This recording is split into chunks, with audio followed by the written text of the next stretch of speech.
missed the Sabzeruz festival, right? Let's hurry and find Dunyarzad.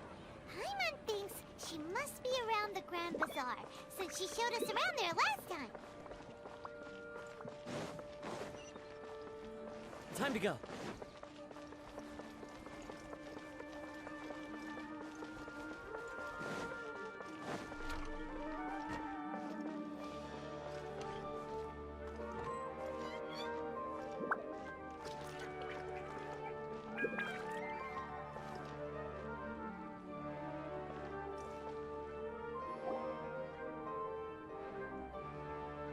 There she is!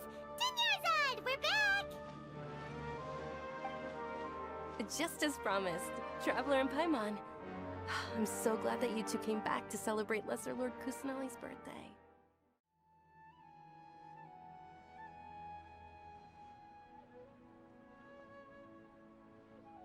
Indeed. The festival's tomorrow. We've been preparing for so long that I can't help but feel a little nervous. There's no need to be nervous. Paimon's sure that Lesser Lord Kusanali will feel everyone's gratitude. Thanks, Paimon. I hope that everyone who comes to the festival will also have a good time. Speaking of which, did you manage to make your way to Port Ormos? Discover anything over there? Of course we went. A lot of things happened there.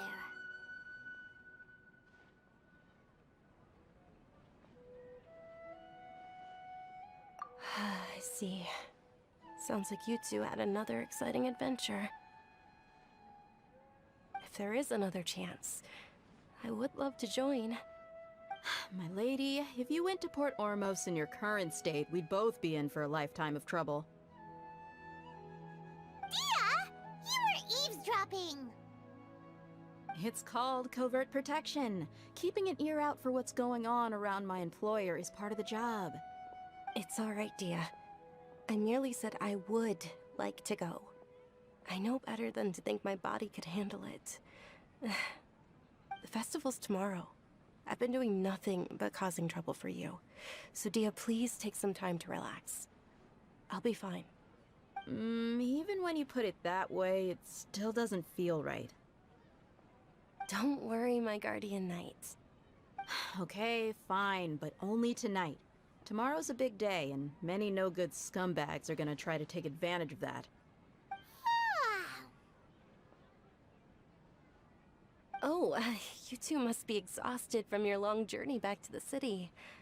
My apologies for not realizing this sooner. I've already prepared a room for you to rest. Please follow me. Whoa, you're so thoughtful. Paimon's so ready.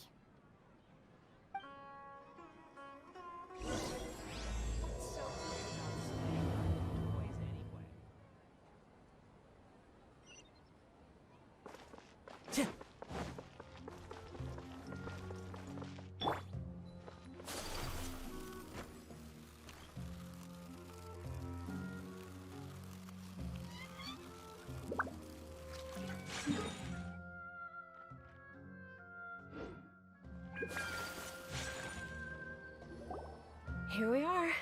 It's also fairly close to where I've been staying. It looks really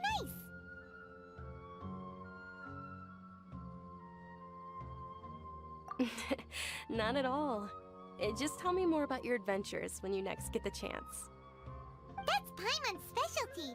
Paimon can tell you stories next time. Oh, if you don't mind, how about we all walk around together tomorrow? All of my friends will be working the festival, and Dia is still insisting on her covert protection.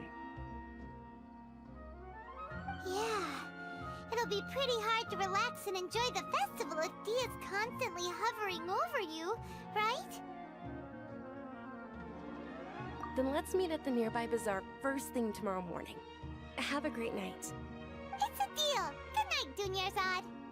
I may be too excited to fall asleep tonight. See you tomorrow. Paimon's starting to really look forward to the Sabzeruz festival too.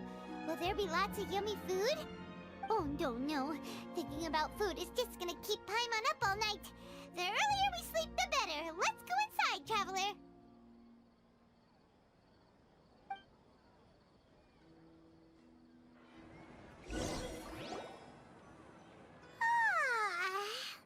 oversleep? We should go meet Dunyarzad right away!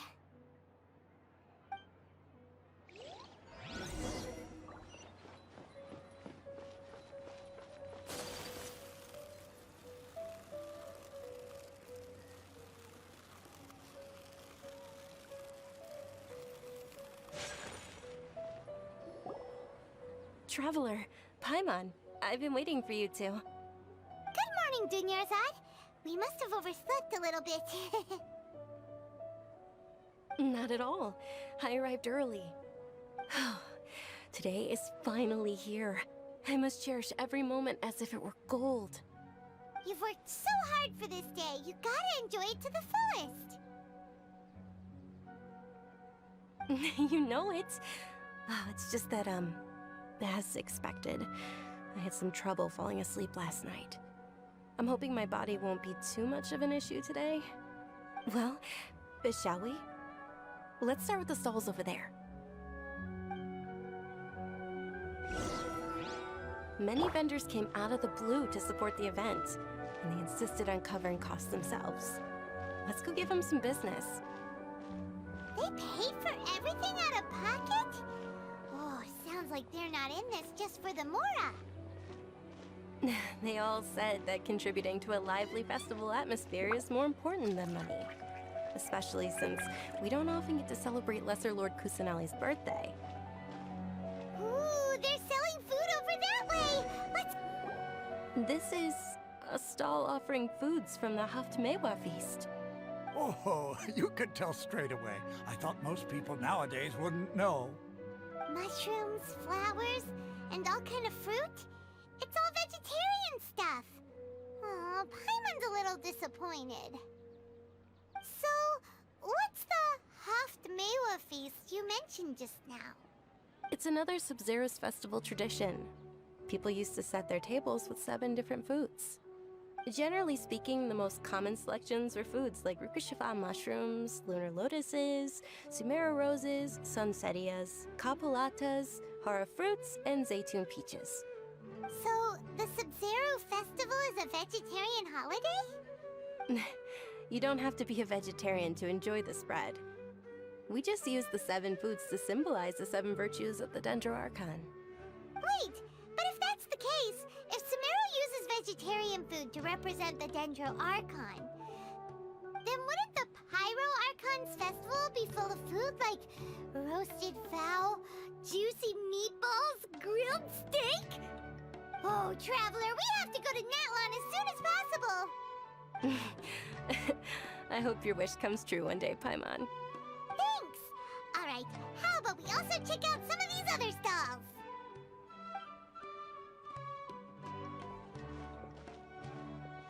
Dear customers, would you like to try your hand at alchemical divination? What's alchemical divination? Those two things sound like they'd be fun to try together. Right? I thought the same when I first heard about it. It is said to be a mysterious craft invented by none other than Lesser Lord Kusanali herself. So, how does it work? It's quite simple. After you give me any 2 alchemical reagents, I'll use them to perform a random transmutation. Sure sounds random. So random that it will probably fail. That is precisely what we need. After the transmutation fails, your one and only diviner here will interpret the remnants. Well, according to Lesser Lord Kusanali, everything is interconnected, and all that occurs can be traced back to fate. You could say this is a pearl of old wisdom. Why does everything sound so much more credible when Dunyarzad says it? Are you guys working together? So that's the true wisdom behind it. This young lady sure knows her stuff. So, how about it? Want to give it a try?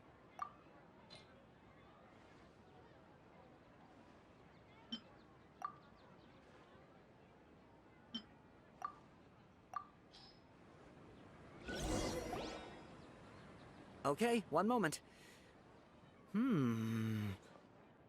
It's the moon.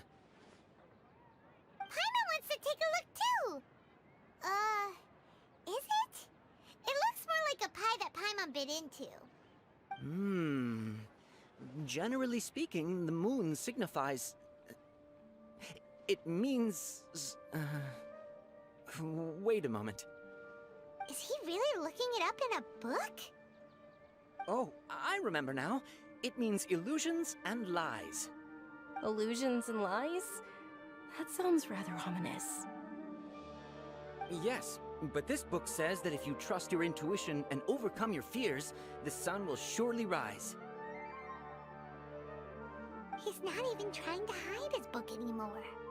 Naturally, fate will only ever show you the beginning of a journey. It is up to you to forge your own ending. Oh, thank you so much. I'll keep that in mind. Oh, it's nothing. I'm just learning as I go.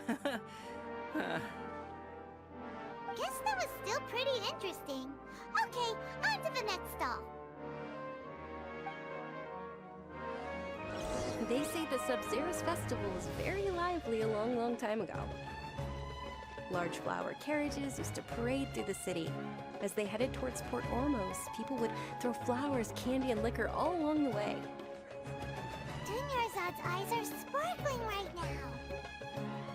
I wish I could have seen that spectacle. But if you ask me, I'm sure Nilu's dance of Sabzeruz will be just as impressive.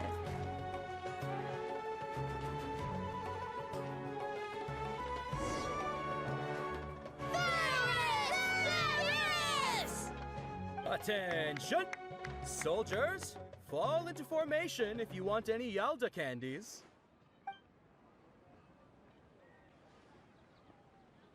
It's a weird guy with a weird hat. Hey, it's Dunyarzad! Wow! Miss Dunyarzad, the children love you even more than the Yalda candies. In the few short days it took to prepare for the Sabzeruz festival, the children have all grown very fond of you. The Hallowed Knight of Flowers. It's an honor that you know my name. Attention! In the name of Ferris, the Knight of Flowers, I commend you on your contributions to the glorious Sabzeruz festival. All right, little soldiers. Take your Yalda candies and don't forget your loyalty to Lesser Lord Kusanali. Dismissed! Yes, Knight Ferris!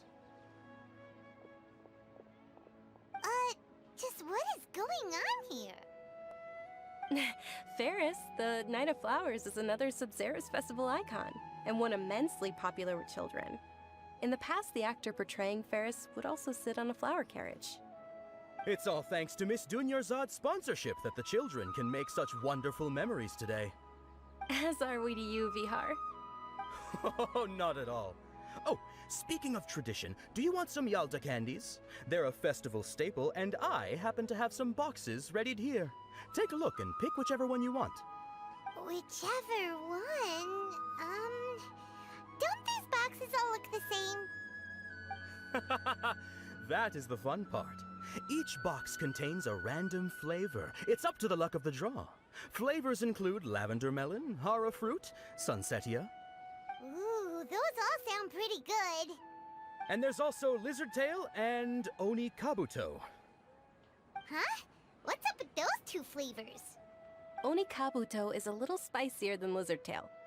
Dunyarzad, you tried them before? Traveler, help Paimon pick one. Paimon wants the Sunsetia flavor. It's all right. Paimon believes in you. I also believe in your intuition. Great!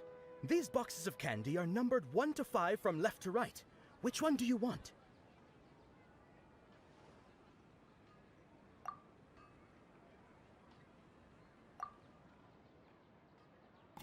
Attention! That's unfortunately lavender melon. Oh, Paimon thought you survived so many epic battles because you had incredible luck. But looks like Paimon was wrong. The Sunsetia flavored candy was in box number 4. How about this? The most important thing is that everyone has a good time at the festival. So please, take both boxes. Really? Thanks a lot, Knight of Candies. It's Knight of Flowers, not Knight of Candies. Paimon really wilted the carriageless Knight of Flowers. They all basically sound the same. We got our candy, so let's keep going. Oh, actually, I just remembered that I left something behind. Since you're here, can you come with me to get it? Dunyarzad, you probably forgot because you're so excited about the Sabzeruz festival. How embarrassing.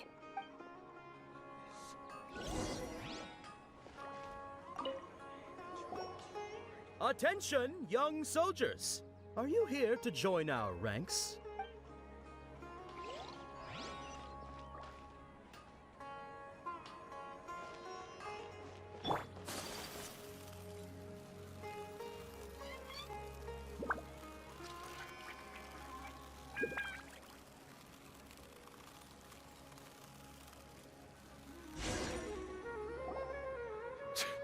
We're too late. Who knew the little lady was such an early riser? I know, right? Hey, wait a minute. Boss, isn't that her? Oh, that most certainly is. We're in luck. She's walking right into our clutches. Those Eremites don't look like they're up to any good. Who are you? I don't believe the Homayanis hired you. That's right. We haven't received any of their Mora, but I wonder how much the Homayanis would shell out to get you back. They're a gang of kidnappers! Traveler, hurry and protect Dunyarzad! Hey, did you scumbags even consider that the Homayanis might have hired a merc that outclasses you? You're... Dia! Dia the Flame Mane! No wonder we mercs haven't heard anything about you for so long. You sold your unruly mane to the highest bidder. Don't speak so disrespectfully. My family started working with... Don't worry about it, my lady. Just some friendly banter between mercs. One punch and those rabid dogs will expose themselves for what they really are. Aren't your claws all dull by now? Don't get too cocky! Traveler, take Miss Dunyarzad to a safe location. No, we're gonna stay and help. There's too many of them. You're right. All right, fine. Please be careful, Dia. Don't waste your time worrying about me. This is my job. Look out for yourself. After I've wiped the floor with them, I'll go find you all.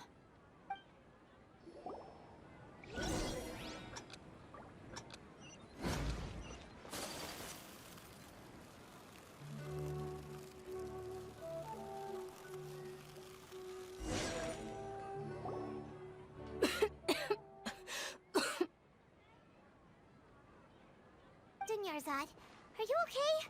You look a little pale. Are you in shock? I'm fine. My body always reacts like this whenever I exert myself too much. You sure you're okay? I'll be fine after some rest. I'm more worried about Dia. After all, none of this would have happened if I hadn't insisted on coming out today. Yeah, don't worry.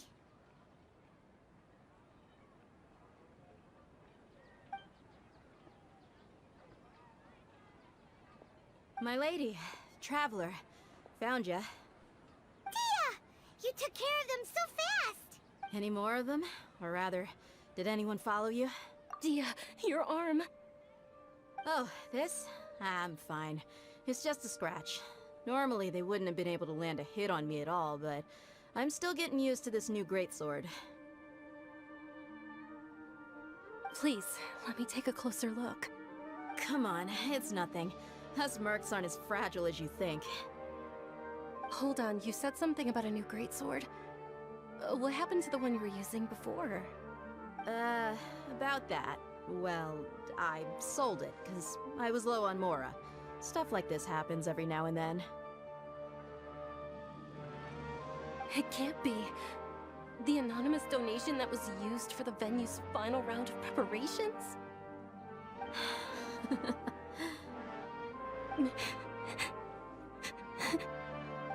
Hey, Miss Dunyarzad, I wasn't trying to make you cry, and not gonna lose my commission because I made my employer cry, am I? Okay, making your employer cry won't affect your commission, but selling your weapon without permission and getting hurt? I'll have to reevaluate your performance. You're so unreasonable, my lady. Thank you very much, Dia. Don't be like that. I get embarrassed really easily. Are you feeling unwell again, Dunyarzad? My lady, your condition. Traveler, can you take her somewhere to rest? I'll look around the area to make sure we're safe. Truly, I'm sorry for the trouble, everyone.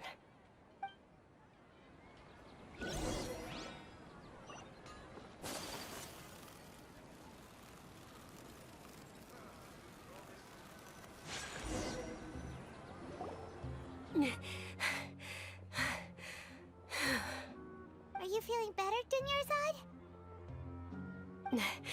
Yes, much better.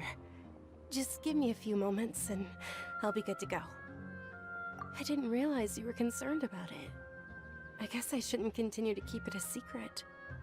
I was actually born with Elazar. It's terminal now.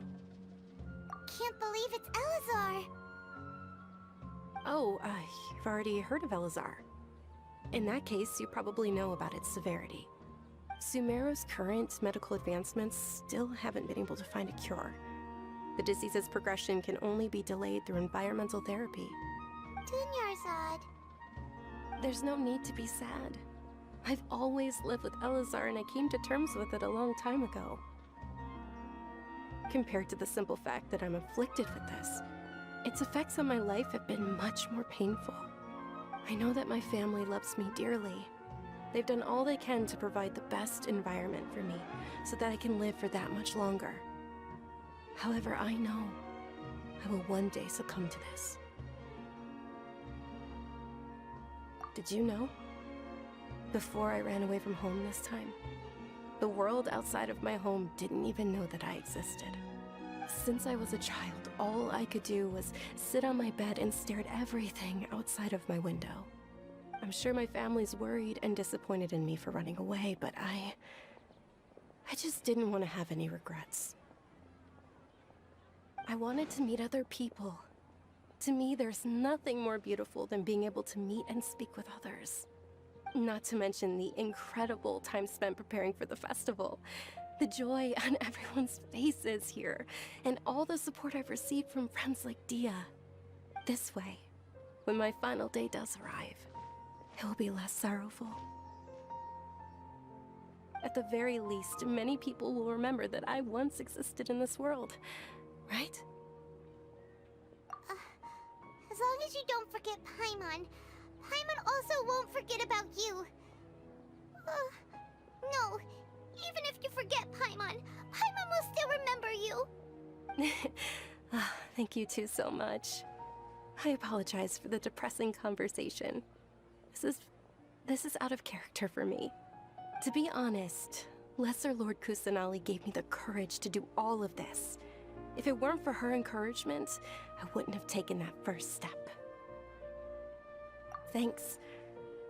There will always be frustrations in life, but I know that the point of living is not to leave behind any regrets. Oh, right! Isn't it almost time? Huh? Almost time for what? Isn't the dance of Sabzeruz about to begin? It's the part of the festival that I've been looking forward to the most. Nilu will recreate that legendary scene with her most splendid dancing. And the Sabzeruz festival will conclude amid everyone's applause and blessings. And with that, my wish will also... Then what are we waiting for? Let's go to the stage! Yeah, we should still make it in time.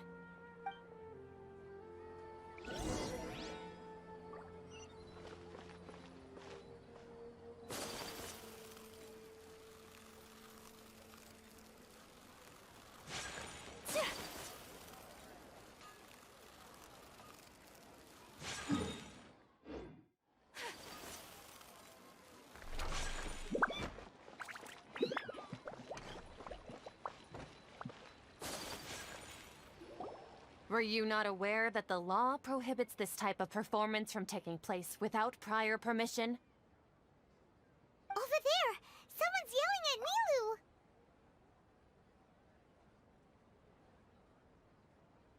I think I just saw the Academia's Grand Sage. Why is he here in person?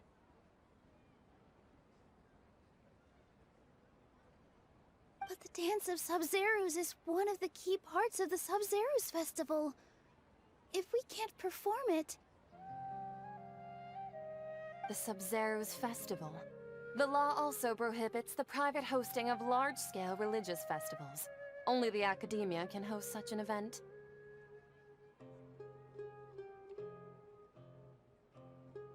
If you continue to resist, we will have to order an investigation into every single event organizer.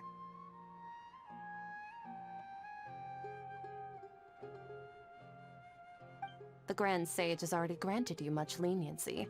I advise that you exercise tact. How did things turn out like this? The Academia was originally responsible for the Sabzeruz Festival, but they failed this responsibility for many years. I need to speak with them. This is a hard pill to swallow, but you're right. Things would only get worse.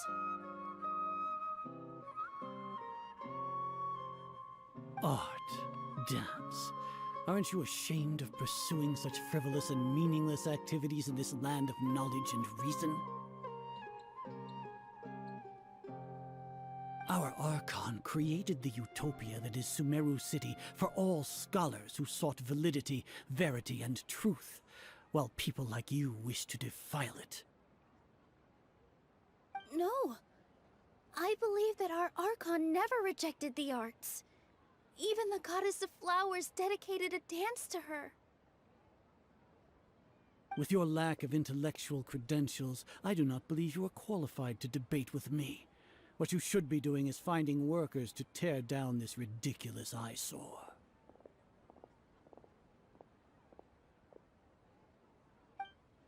When we return, have the scribe draft an ordinance before the next Nyargarbaha Day that prohibits public art performances. We will announce it to the public later via the Akasha.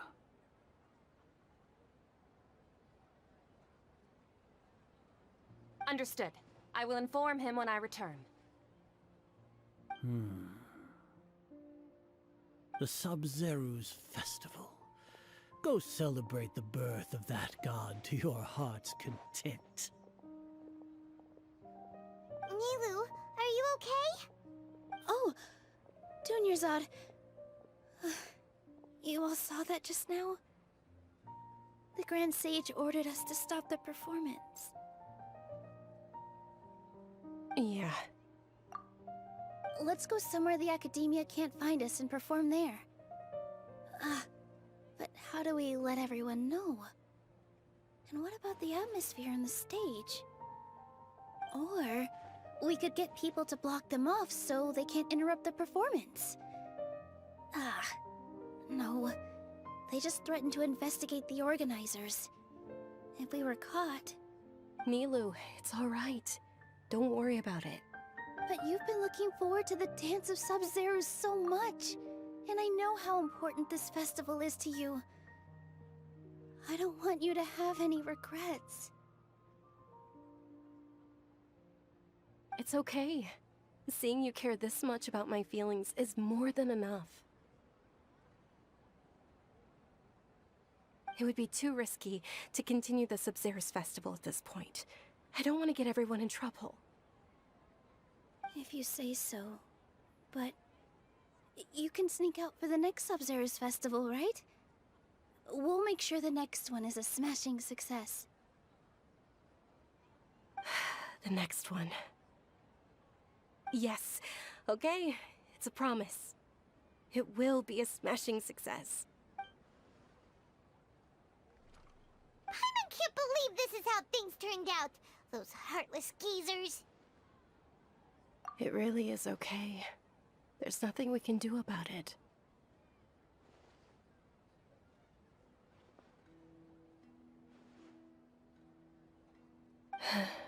Still, I'd be lying if I said I had no regrets.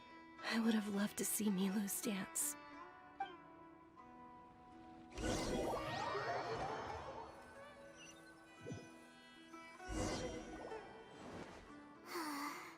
A lot happened today. It's a shame the festival ended the way it did. Milu and Dunyarzad promised to make the next Sabzeruz festival a success, but Dunyarzad is running out of time. Yeah.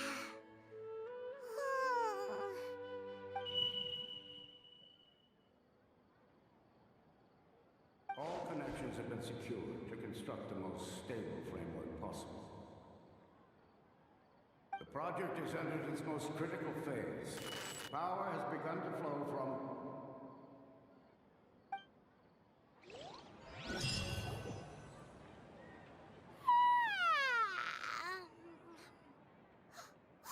We're gonna be late! It's all because you wouldn't get out of bed! We should go meet Dunyarzad right away!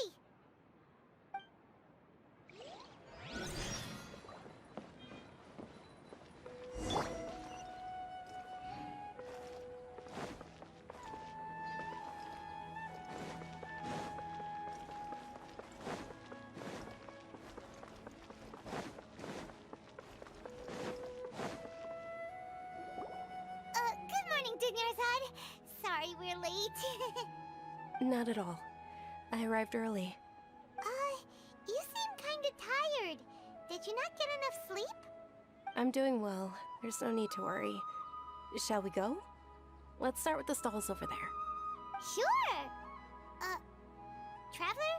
Why are you just standing there? Let's get going!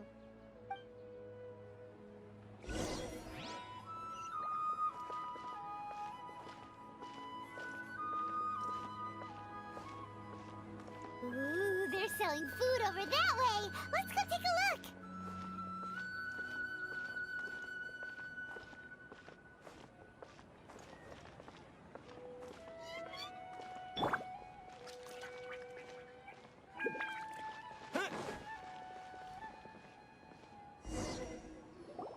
This is a stall offering foods from the Huft. You are quite well informed, miss.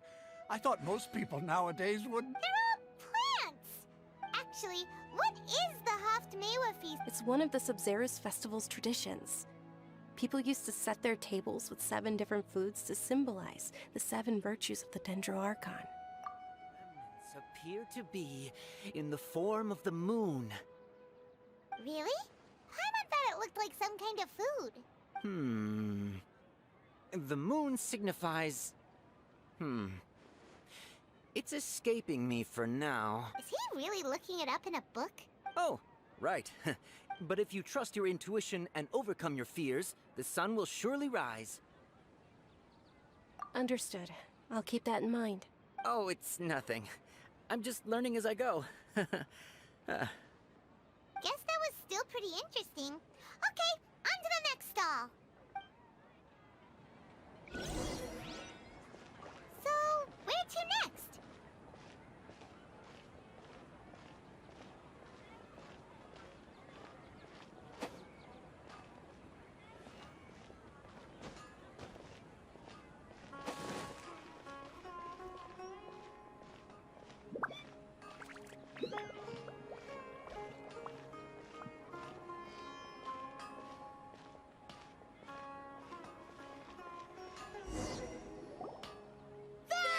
All right, soldiers. Now that you have your Yalda candies, don't forget your loyalty to Lesser Lord Kusanali. Dismissed. Yes, Knight Varus! What's going on? Is... Ferris, the Knight of Flowers, is another Sabzeruz festival icon and one immensely popular with children. It's all thanks to Miss Dunyarzad's sponsorship. Oh, do you want some Yalda candies? I happen to have some boxes readied here. Take a look and... what's to pick? Don't these boxes all look the same?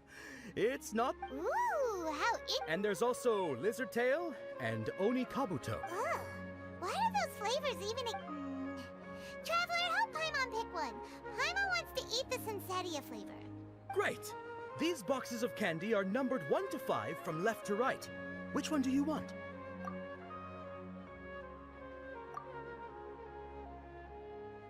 Ah, excellently chosen. Number 4 is indeed Sunsetia. Ha!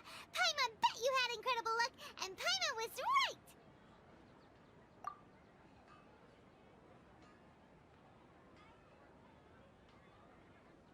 Huh? How's that possible? It's obviously random. Maybe we didn't sleep very well last night. Or maybe we slept too much. Oh, sure. Huh? Where are you going? You're just gonna walk off like that?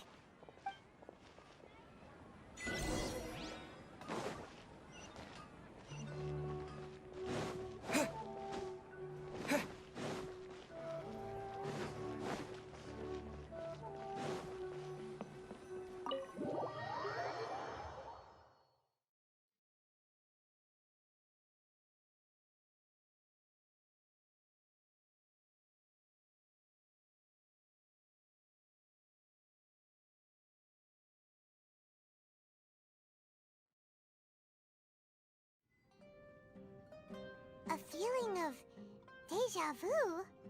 Oh, Paimon knows what that is. It's when you feel like you've already experienced whatever is going on. In that case, Paimon also felt something like that today. But that's just our brains playing tricks on us, isn't it? So why'd you run here in such a hurry? So that's it! You're intentionally doing things you usually wouldn't and seeing if you still get that same feeling of deja vu. Welcome, you two. Are you here for lunch? What would you like to eat? Got it. You don't look like you're from these parts, but I gotta say, you've got good taste. I'll give this order to the kitchen. Coconut charcoal cake? Isn't it that burn thing that... Oh, Paimon understands what you're trying to do.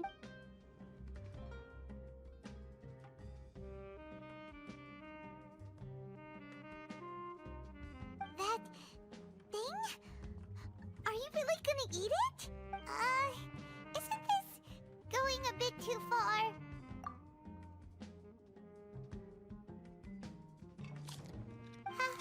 How was it? The look on your face is telling Paimon that it tasted awful. Then, you mean... That's impossible! We were just talking about how gross it looked! So, would this be a case of taste bud deja vu? Paimon also gets the impression that we've been here many times, even though we aren't regulars. How about we go out again and try something else?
Hey, Dinyarzad is sitting by herself on that bench over there.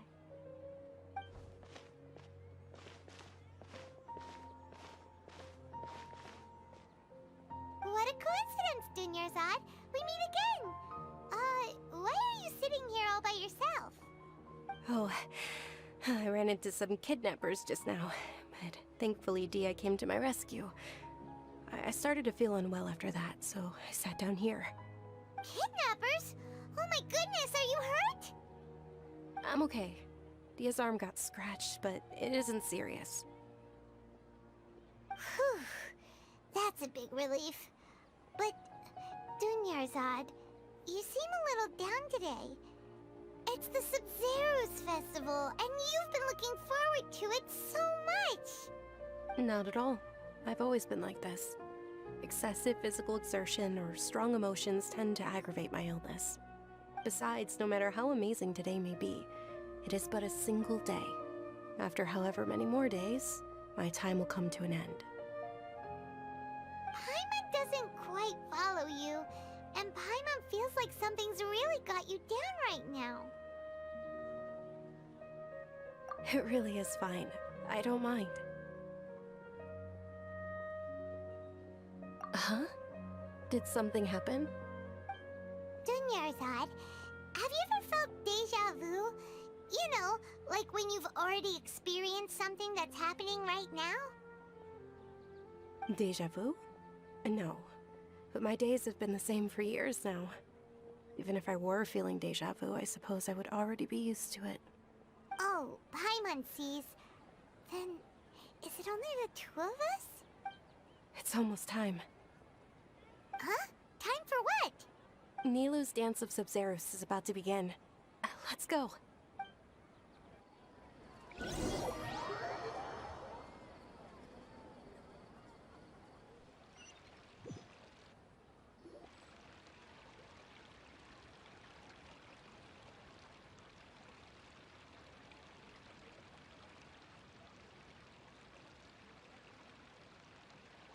With your lack of intellectual credentials, I do not believe you are qualified to debate with me.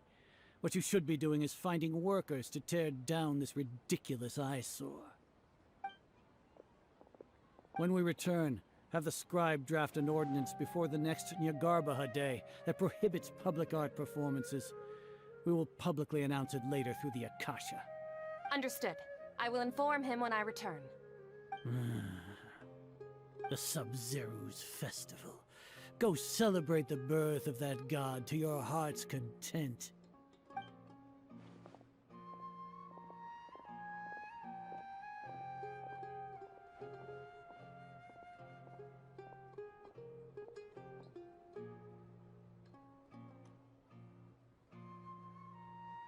Nilou, are you okay?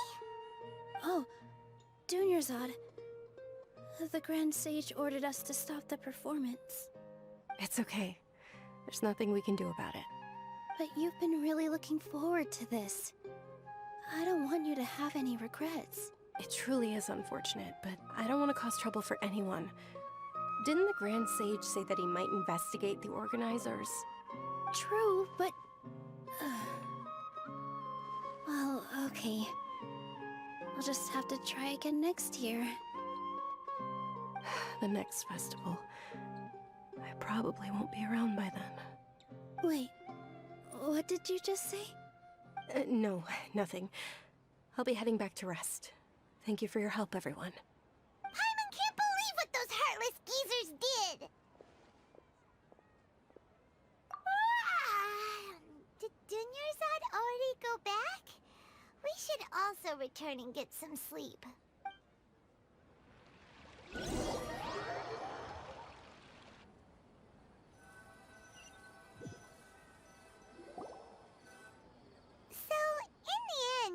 You still couldn't figure out what that deja vu feeling was all about? Maybe it really was because of exhaustion. Same here. That's why Paimon stopped thinking about it halfway through the day. Then, how about we settle in and get a good night's sleep? For now, we can chalk things up to exhaustion. We can do more thinking tomorrow. Observing a modest drop in the output of Jnana energy, but values still remain within normal parameters. Continue to monitor for variances in the data and find the cause as soon as possible.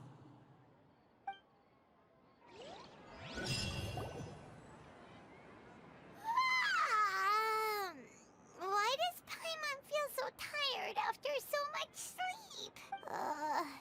Anyway, we should go meet Dunyarzad right away.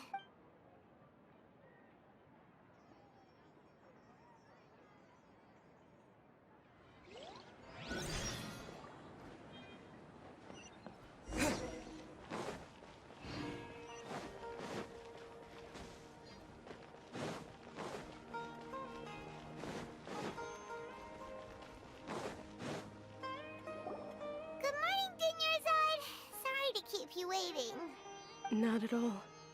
I arrived early. Huh? Paimon thinks you sound kinda tired. Did you not get enough sleep? I'm doing well. There's no need to worry. Shall we go? Let's start with the... Great idea! Let's get going! Traveler? Hey.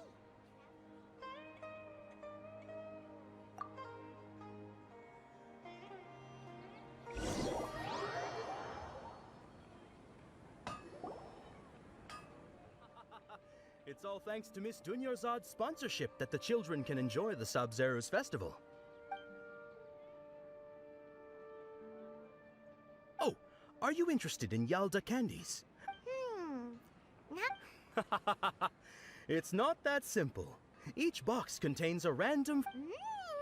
And there's also lizard... Huh?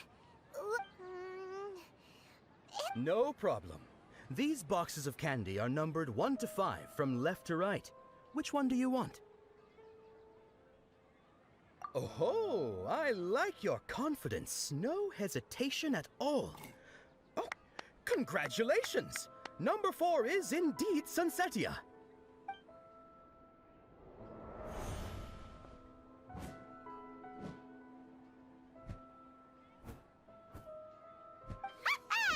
Paimon knew he always had incredible luck!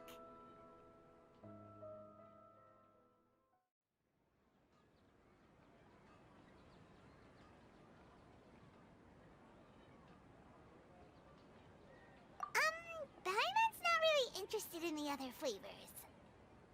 Ah, wait. How did you know? Don't tell me that you already knew which flavor was in each box. What? He was right about all of them? That couldn't have been luck. How is this possible? I packed all those boxes this morning and they've been sealed ever since. You couldn't have known beforehand. Mind reading? X-ray vision? Or some kind of magic trick? This is way too freaky. Tell us what's going on! Since when did you get superpowers? Traveler?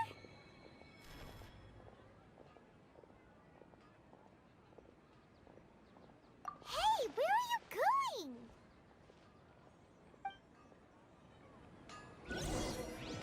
What's going on? Did you see something? Us leaving Dunyarzad without letting her know is kinda rude, you know.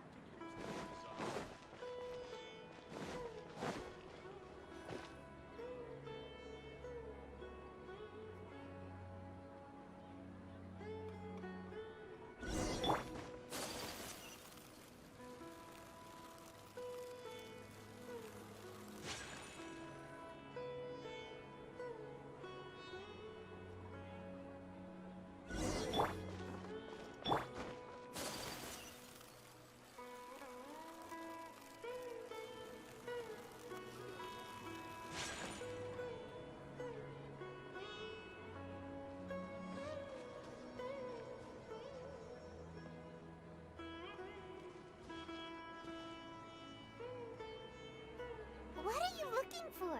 Why did we come here?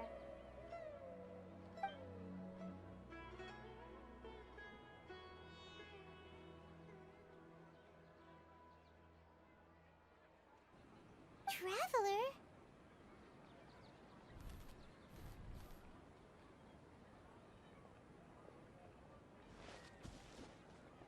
That's...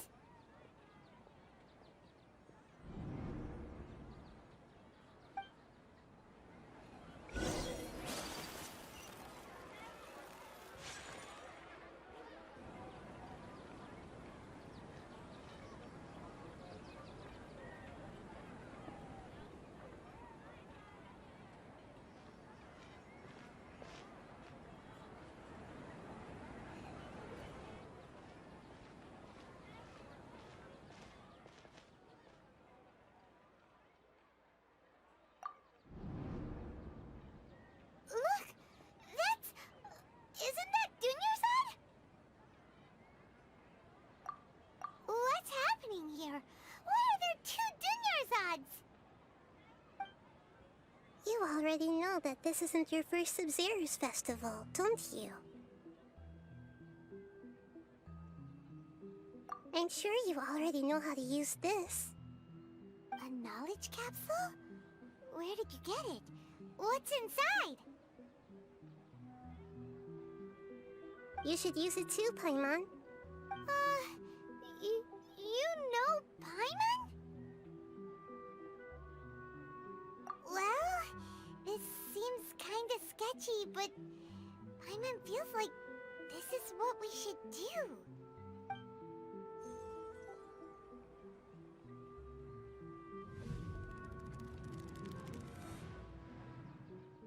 What the?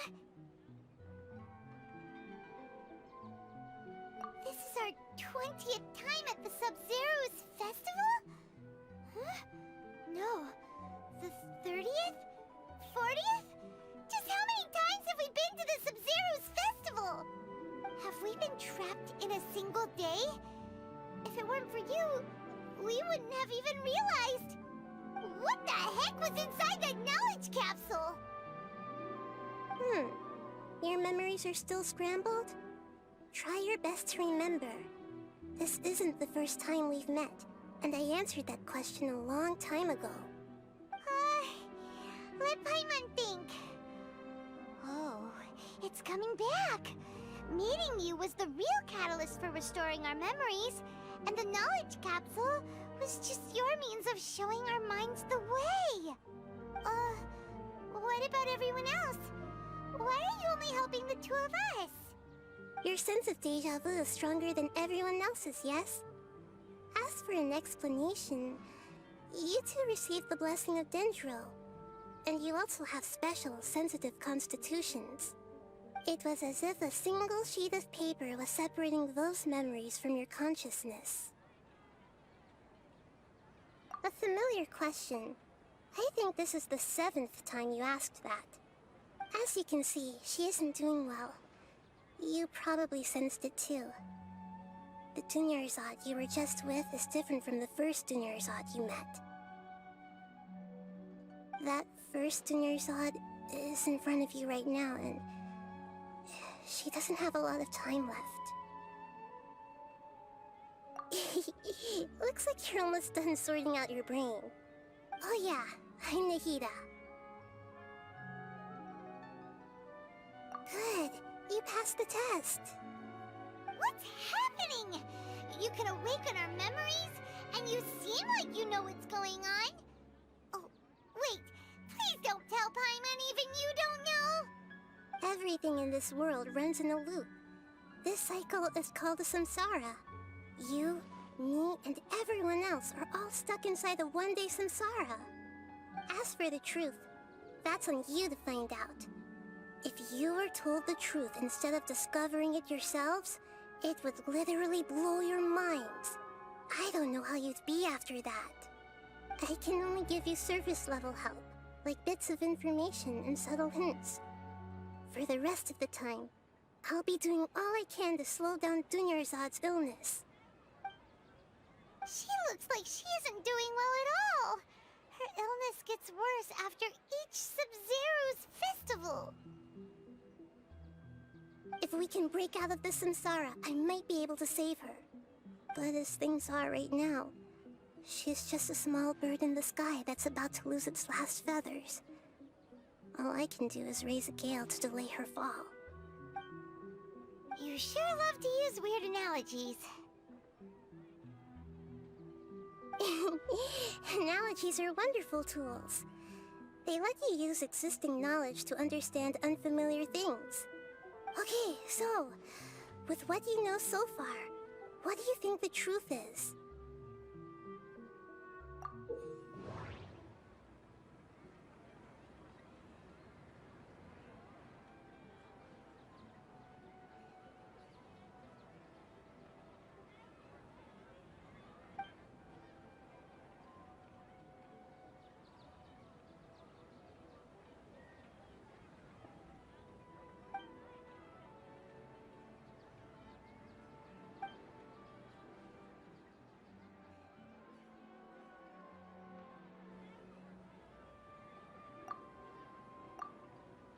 What's happening right now seems to have happened before.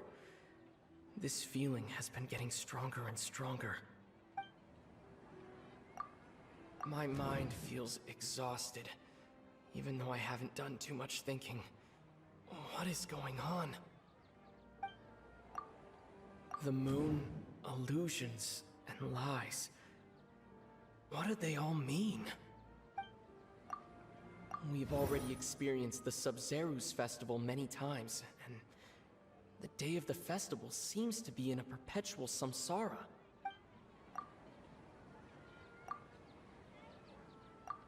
The Grand Sage said, "Go celebrate the birth of that god to your heart's content." Did he mean something more?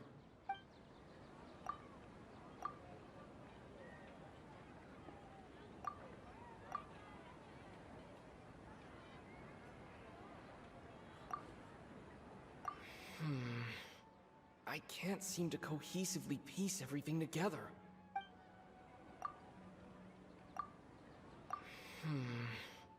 I can't seem to cohesively piece everything together.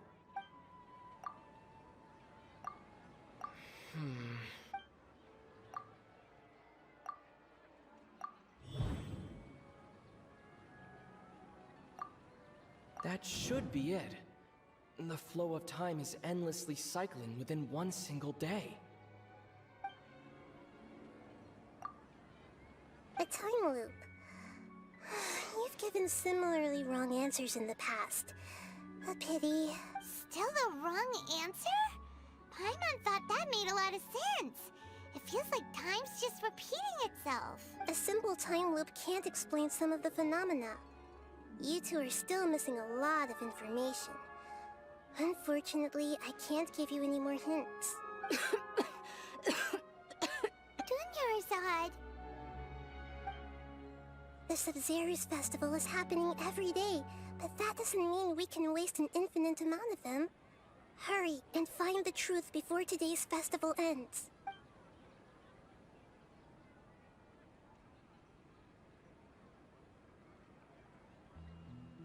Let's think about our current situation. To save Dunyarzad, we have to escape the Samsara of the Sabzeruz festival. And to do that, we need to figure out what's happening. The truth. Nahida rejected the idea of a time loop, so we must have missed something, right? Paimon's memories say that we've already done this many times, but let's go talk to people again. It's more productive than sitting here and scratching our heads. Why don't we start with those stall owners?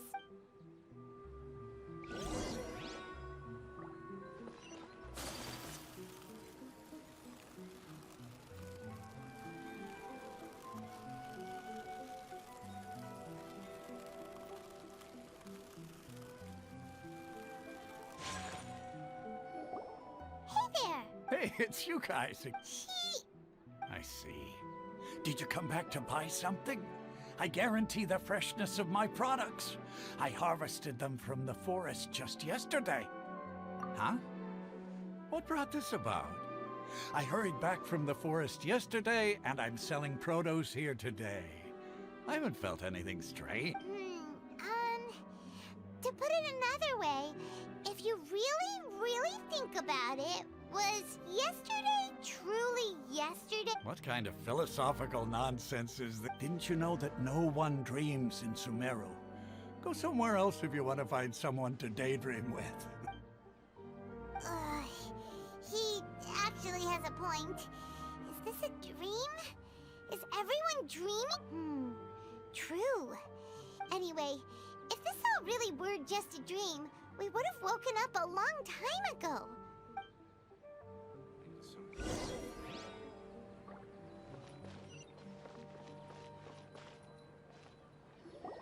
Oh, it's you two. Was my divination so accurate that you felt compelled to compliment me in person? Ooh, I knew it! I told you, the god's divination is high. You're really excited about this, huh?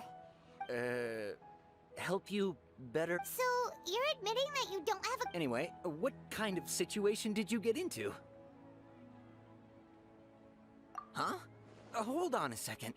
I thought you guys just lost your wallet or fell for a scam. What you just said, are you serious? Does that kind of thing act— Paimon knew you weren't going to believe— Marvelous. Truly marvelous. I believe you. Recall the interpretation of your divination. When you say it like that, the divination does sound like it's related— I believe that the Archon's revelations are never more than vague hints. Anything more specific is beyond the reach of mere The book only says, if you trust your instinct— So that's how it is. Looks like fortune-telling is just fortune-telling. We haven't made any progress. Who else can we talk to? Paimon remembers that we tried talking to her a couple of times, but she always thinks we're playing pranks on her. You think she'll brush us off again? Yeah. If we tap into Dia's strong sense of responsibility as a mercenary— At this time of day, Dia's probably—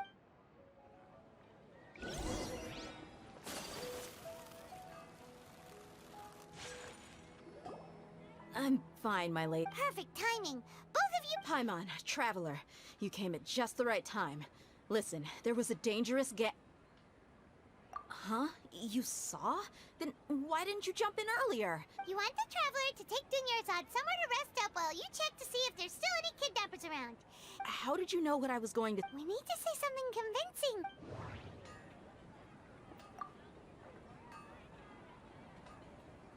Dia sold her greatsword to raise additional funds. And then she was injured because she wasn't used to her new weapon. Tell her, Traveler! I didn't tell anyone about that. Including Miss Dunyarzad. You couldn't— All right, so this is the situation. It's kinda hard to believe what you just told me. First, let me make something clear.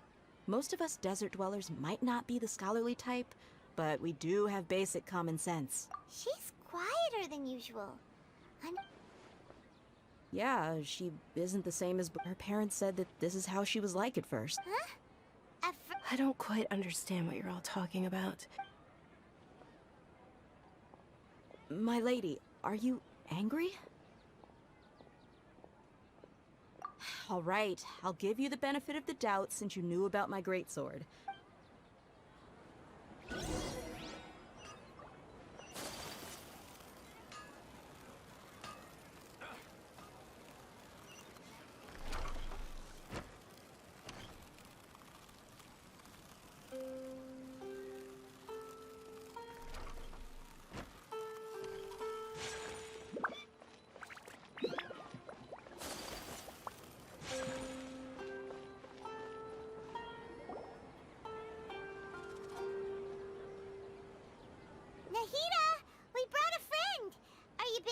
I thought I told you that it won't help to bring anyone here. We just wanted her to see the real Dunyarzad's condition. The real Dunyarzad? Where and who are you talking to? Huh? I told you that you two are special. Other people can't see me or Miss Dunyarzad here.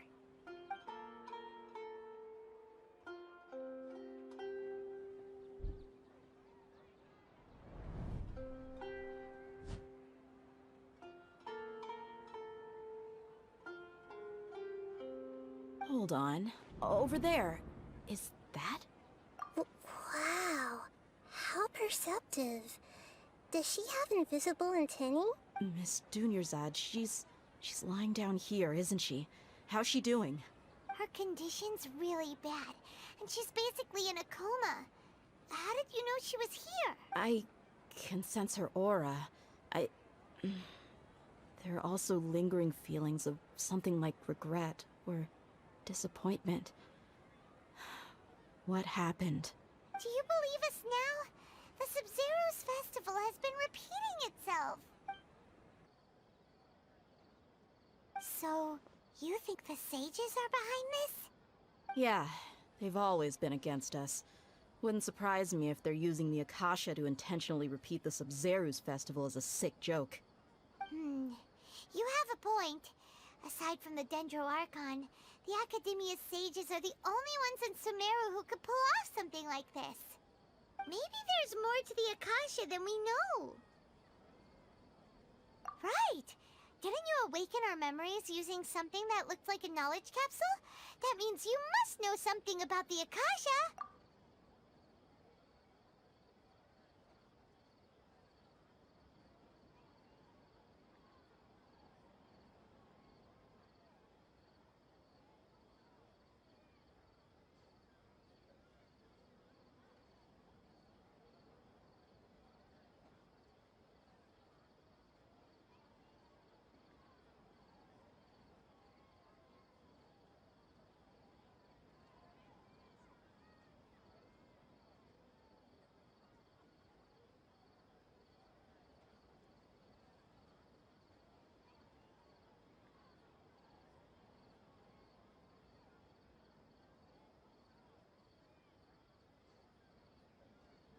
The Akasha relies on the power of a gnosis to operate, as it is the manifestation of the God of Wisdom's power. It compiles the wisdom of the entire populace, and it grants knowledge to the people.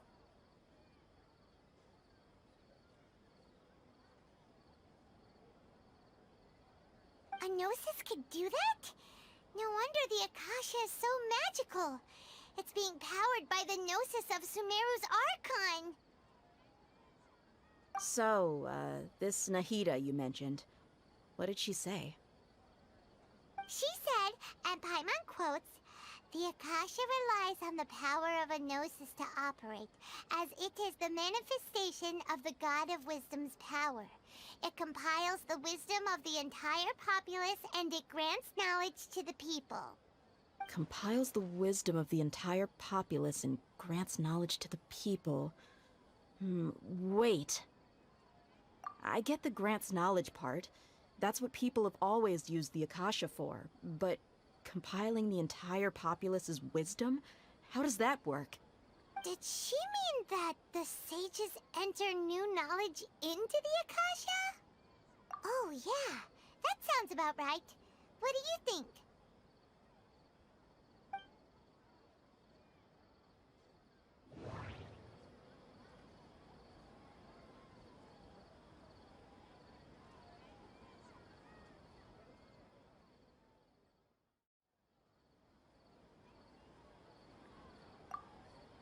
Okay, Nahida said the Akasha relies on the power of a gnosis to operate, as it is the manifestation of the God of Wisdom's power.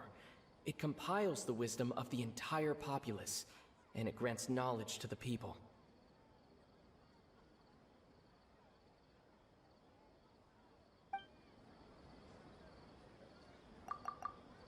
My mind feels exhausted, even though I haven't done too much thinking.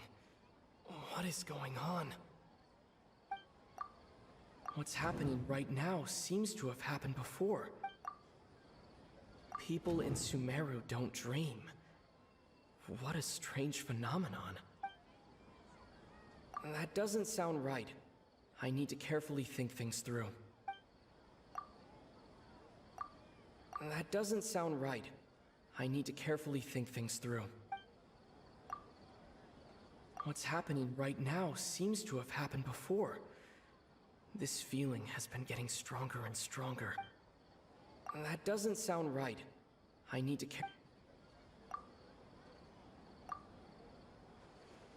You mean the Akasha is causing our mental fatigue? Huh. Now that I think about it, my head's been feeling unusually heavy. When the desert dwellers set off on their quest for knowledge, a sage once said, "Knowledge always comes at a price." Compiling the entire country's knowledge. You think the Akasha pulled a 180 and is extracting information from us? Who knows? The Akasha can put knowledge into our heads, so who's to say that it can't also poke around in there? We don't know any specifics. What's the point of doing something like that? Just think about it. If you could combine the knowledge of every single person in Sumeru, then you can basically turn Sumeru City into a single massive brain. This hive mind could make breakthroughs in problems that even the smartest geniuses can't crack. An excellent deduction. And the analogy comparing Sumeru City to a massive brain? I love it. In that case, We should take off our Akasha terminals right away. Maybe that'll solve this problem. Yeah, I was only wearing this for show in the first place. Didn't expect the sages to cook up such a conspiracy. Mark my words, when this is over, I'm getting evidence and exposing this whole thing to the public. How does everyone feel? Huh? What is it? Oh, that! Paimon knows what you're talking about. It's a single soft beep that sounds like it's coming from the Akasha terminal. The sound of a beep. Could it be a prompt tone for when the Akasha is operating? That's probably an important clue. We weren't using our terminals, but we heard a beep anyway.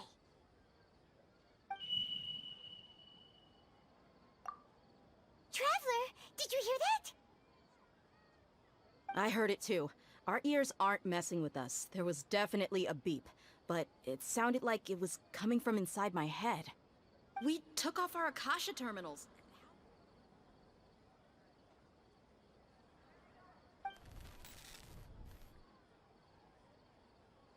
Phase runtime has exceeded its expected length. At this rate, there may be casualties. But we cannot lose all of our progress.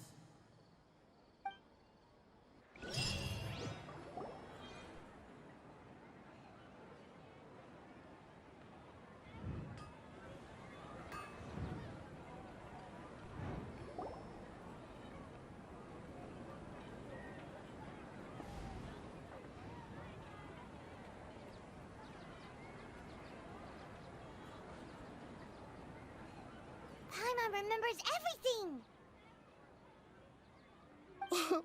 Good.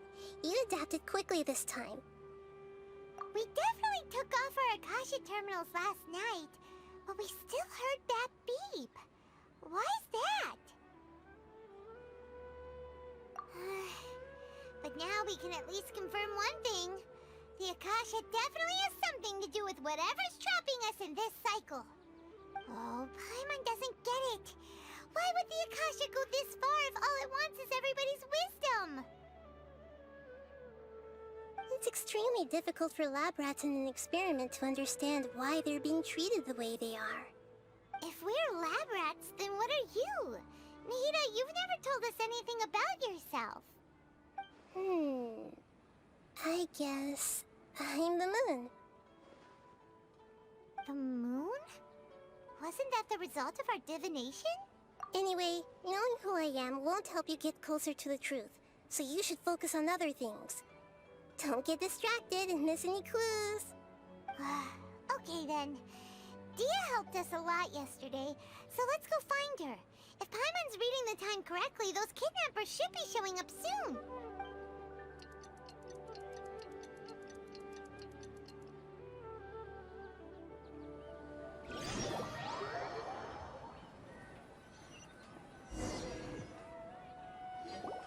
Ah, there you are. I've already taken care of those kidnappers. My lady, did you get hurt? Dia? What's wrong?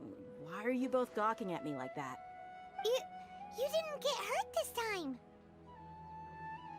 Huh? What do you mean this time? Why are you so surprised that I managed to get out unscathed? Those kids were amateurs.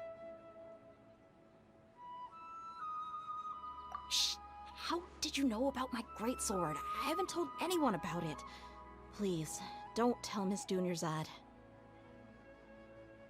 So Dia's lost her memories after all. Anything strange? You already know that I got a new greatsword.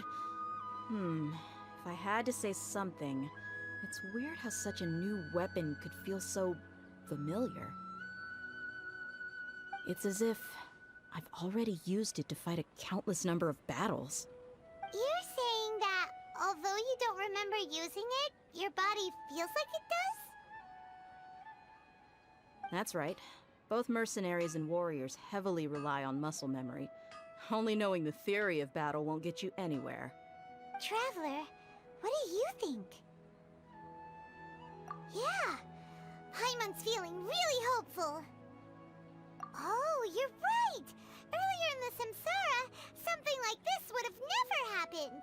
I have no clue what you two are talking about, but it's still dangerous here, so...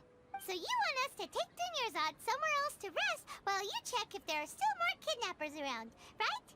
How did you know what I was gonna say? Can you read minds? Forget it. Go and do your thing.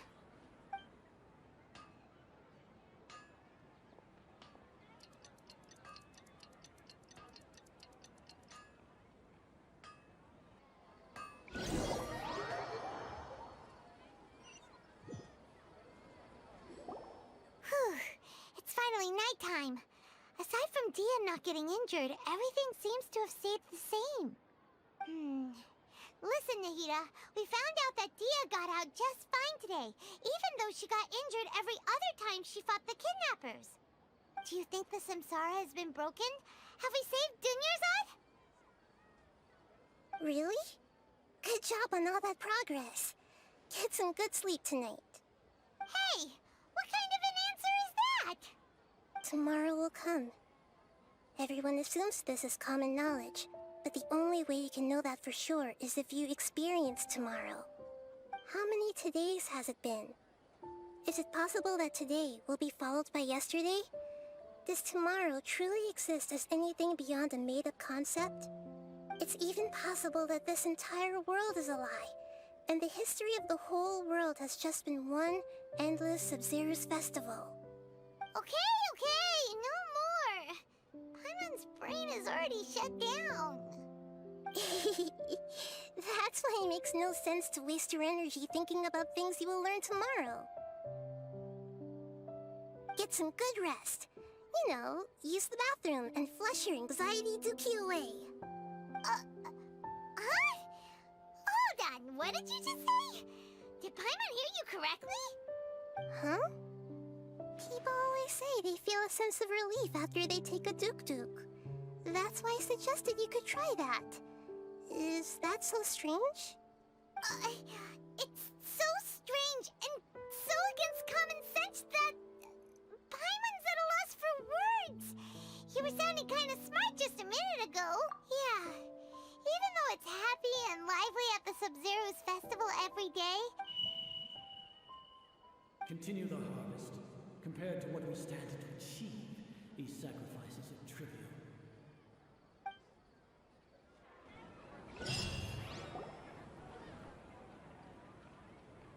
We're still in the same day!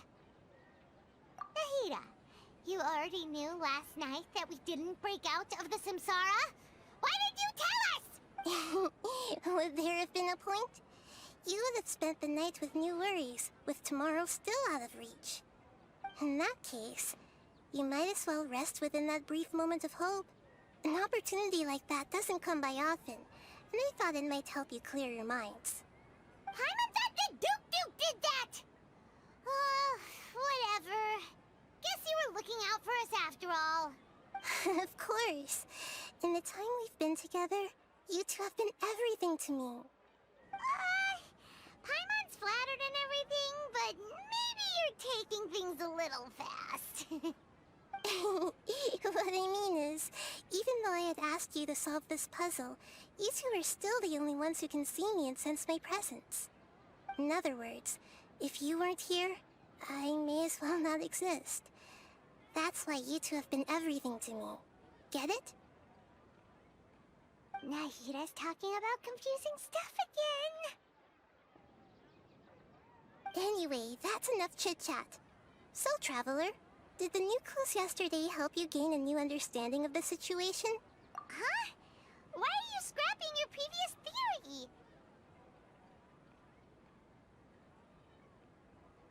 Oh yeah, you're right! Gosh, how did we not notice that? In a simple time loop, people's physical condition should also reset. So, what's your new hypothesis?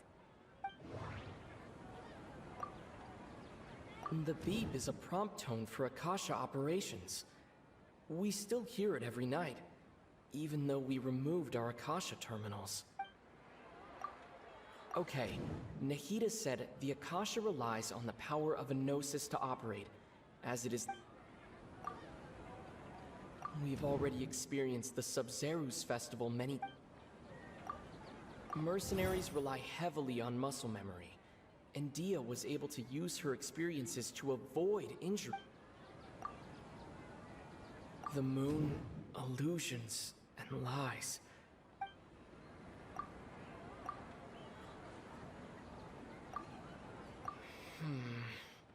I can't seem to cohesively piece everything together.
If all our memories of a day are erased at the end of that day, then we would unwittingly relive the same day again and again.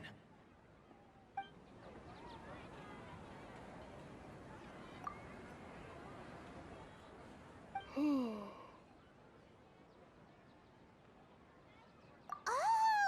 Then the beep we hear every night could just be indicating the deletion of our memories! That's why when we wake up, everyone thinks the Sabzeruz festival hasn't happened yet. It's already the next day, but everyone still thinks it's the day before. But muscle memory can't be erased. That's why Dia has been getting better at using her greatsword. Now everything makes sense. A brilliant deduction. Nahida, tell us if we're right or wrong. To put it simply, it's as if you've mistaken a pyro crystal fly for a firefly in the night. You lost sight of its true nature because you focused too much on your perception that it glows. That isn't simple at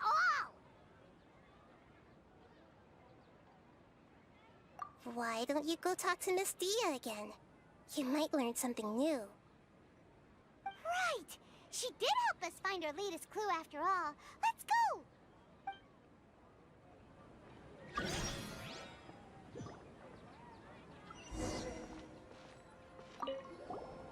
We don't have many more festivals to waste.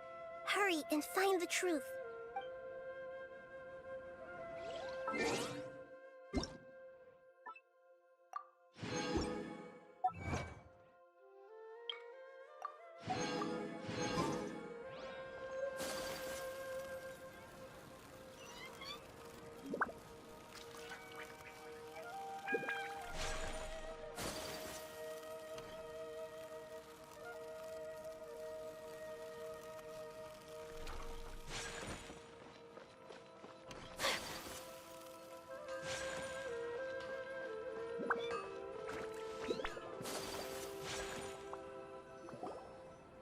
There you are.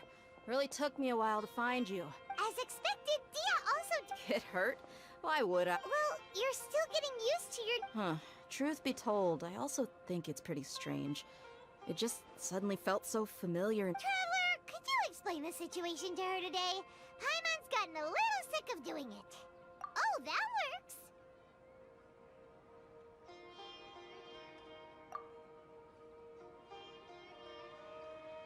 What happened to you guys while I was gone? Did you get brainwashed by some cult?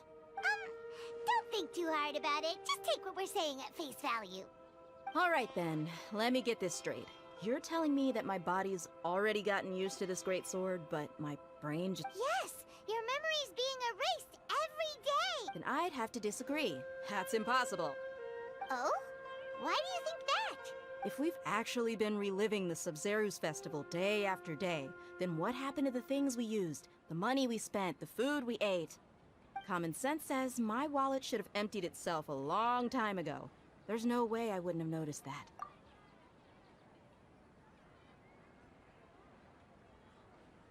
Right!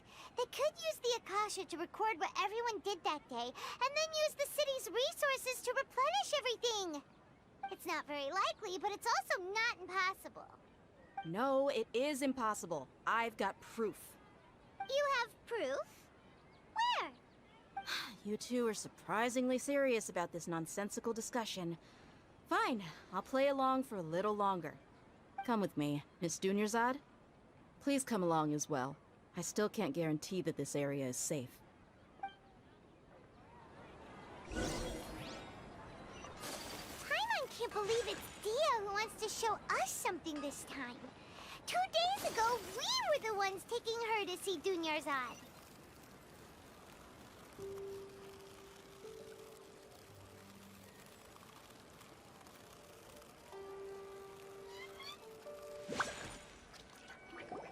This is it. Huh? This is a wooden training dummy. What? See those marks on the dummy? Those are the result of several days' worth of practice. Let's say the sages didn't replace it every day. Shouldn't it be hacked to pieces by now? That's true, but what if they did? Then the sages would have had to reproduce every mark I left during previous training sessions.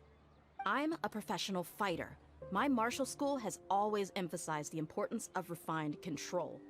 The force, angle, and entry point of each strike is calculated and deliberate. That's why I remember every mark on the dummy, as well as my state of mind as I made each strike. It's just as they say, each swordsman has their own unique style, and even the same swordsman can't make the same cut twice. It would be impossible to copy these marks. Is it really impossible? What if they used some fancy machine to carve every single mark? People often say that a camera's photo can never replace an artist's painting because the former has no spirit to it. The same thing applies here. At a mere glance, I can differentiate carved marks from the results of combat training. Whew, I hope that cleared things up for you. Hey, is this that new brain-exercise game that's been super popular with the scholars lately? It's surprisingly fun.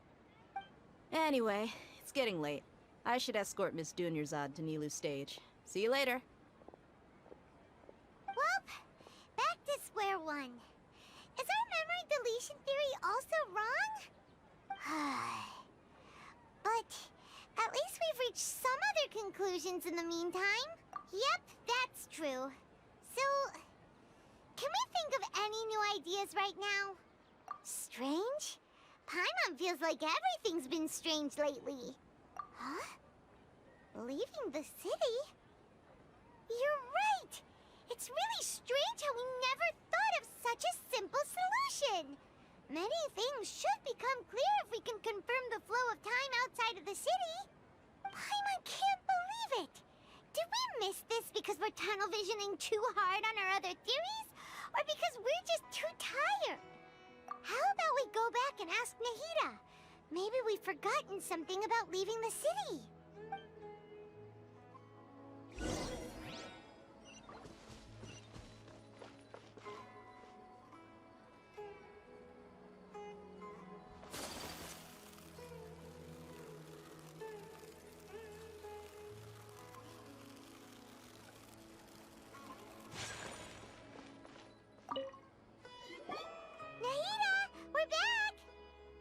Early today. Did you find something new? Sort of. We're mostly sure now that we're not in a time loop. And we also aren't in the real world. But at the same time, we have a new question. Leaving the city. As far as I remember, you've mentioned your plans to do that twice before. We did? But we don't remember anything. What happened after we talked about those plans? What did we say when we got back? Let me think. I don't think you ever actually told me what the outcome was. Oh, it's probably more accurate to say that both times you never came back the whole night. But you two sometimes stay out the entire night anyway, so at the time, I didn't think too much about it. It is true that sometimes we lose track of time during our investigations. Before we know it, it'll already be the next day. But still, neither of us remember anything about leaving town. Really? That's kinda strange. In theory, I should have already awakened all your memories. Yep, something here's definitely fishy. Let's get to the bottom of this tomorrow.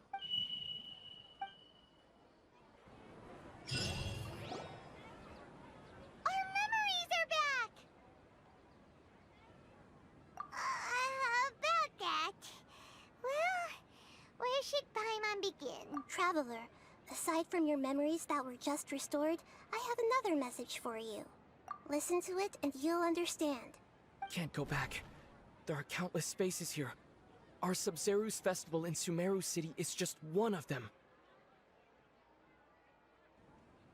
Traveler, you should be missing 2 days' worth of memories. Paimon will fill you in. It's time to carry out our plan from yesterday. Okay, let's go!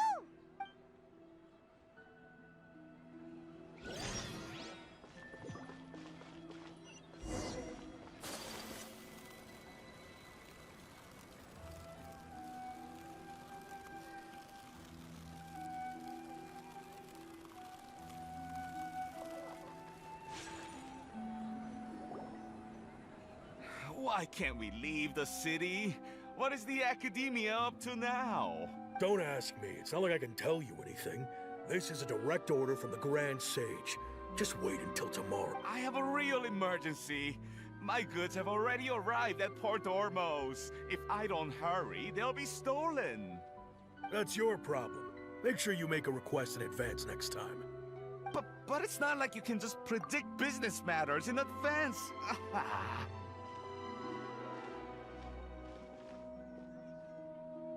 It looks like the Academia already announced a lockdown for Sumeru City today. How completely unsurprising. Let's go and question them. Hello, sir. Why can't we leave the city today? Here we go again. Don't ask me. I don't know either. We just received an order that no one is allowed to enter or exit Sumeru today. They didn't tell us anything else. Angering me won't get you anywhere. If I had that kind of insider info, I would have left this stupid post long ago. It looks like he really doesn't know. If we can't get anything out of him, let's take matters into our own hands. Why don't we climb over the walls? Those guards can't be everywhere at once. This is a good spot, and the guard hasn't noticed us at all. Let's hurry! Huh? Why? Are you going to leave Paimon behind? But what if things get really weird out there and you get into some trouble? Then Paimon won't be able to help you. Oh, Paimon knows that Paimon can't do much, but we've always been together, haven't we? Okay. Paimon will wait for you. Promise Paimon that you'll come back as soon as possible. Just a quick look.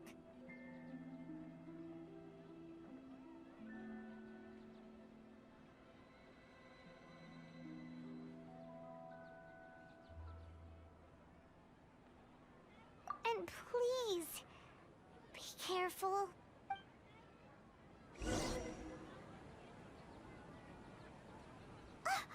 Memories! Traveler!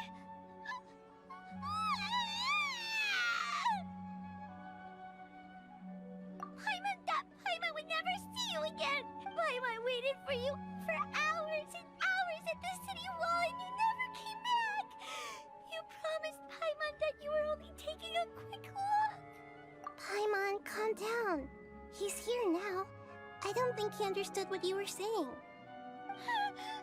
Paimon doesn't care! Paimon wanted to go look for you, but you also said that Paimon should stay! Paimon was so worried and so scared the entire day!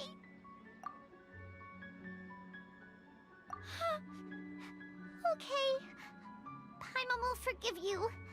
The most important thing is that you didn't actually disappear. Oh, Paimon was so scared that you had gone into another world! Okay, Paimon, can you tell us your perspective of what really happened yesterday? I see. Using two people's different perspectives. After that, you left the city. Paimon kept her eyes on you the whole time, but then you disappeared in an instant. No way! Paimon was watching you with the fullest attention. What's your perspective, Traveler? You sure you don't have any memory of this? I guess that explains everything. You also lost your memories the last 2 times you tried to leave the city. Those days' memories can't be awoken. So, if we leave the city, our memories will be completely erased? It really sounds like something big outside of the city is being hidden on purpose. But this way, we'll also never discover what's outside. Something like a message? But how can we send it back? Don't look at me like that. I'm not used to being stared at. Well... Okay. You want something that can pass on messages, right? Give me some time and take care of Dunyarzad for me. Yep, now we're talking!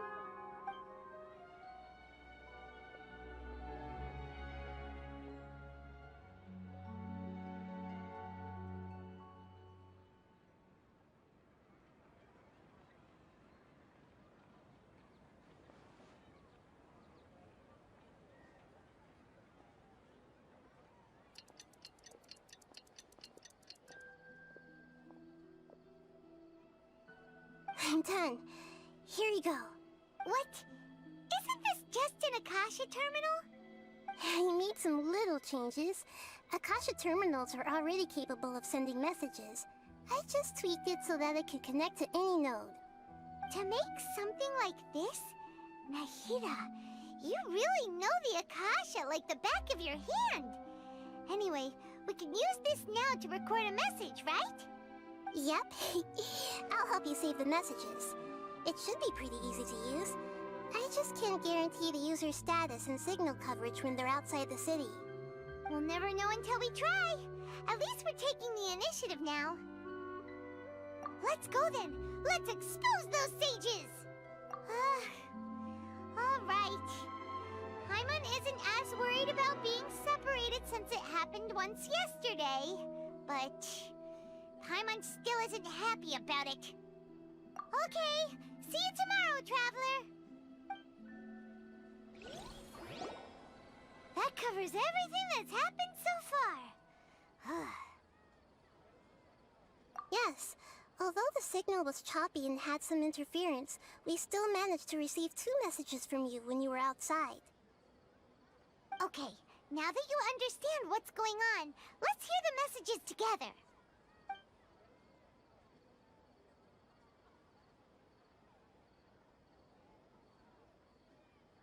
Can't go back. There are countless spaces here. Our Sabzeruz festival in Sumeru City is just one of them. I've entered another space. Before me are flowing sandstone and howling fish. Impossible and surreal sights. All these spaces are empty except for the occasional ones that contain mute puppets rather than people. I can't sense any human presence.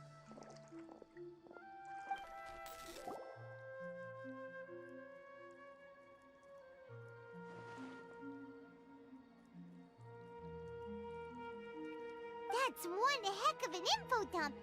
It sounds like you left the Sumeru city space when you set foot outside of the walls. But everything looked completely normal when Paimon was looking out from the inside. That's unbelievable. And if we take your word for it, the other spaces all had very weird contents. There's another part here. I only received it last night. These spaces have been disappearing one after the other, absorbed by something like a sun in the sky.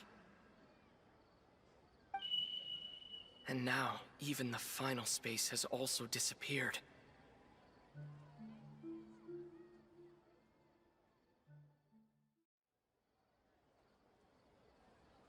Behind me, a lot of spaces just appeared again from thin air.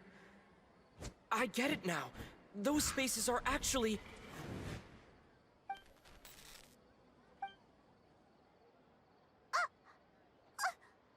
Why did the message end right there? What did the Traveler want to say? What are those spaces? Probably because yesterday just happened to end at that moment. Oh, right.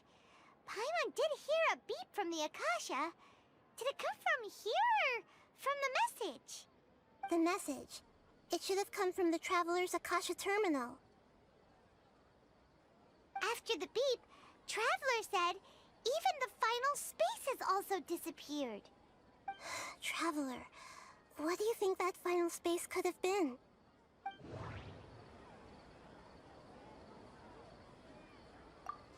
Was that space actually the real world? But wouldn't a real space just randomly disappearing like that be catastrophic? My impression is that each day in this Samsara only ends at the sound of that beep from the Akasha. All the bizarre spaces I saw outside the city had one thing in common: a lack of human presence. Oh, so that's what it is! After the sound of the beep, the final space, the Sabzeruz festival, also disappears, and we're taken to the next day. Later on, Traveler also mentioned a bunch of new spaces materializing behind them. Do lots of new spaces appear every day? Paimon's head is spinning.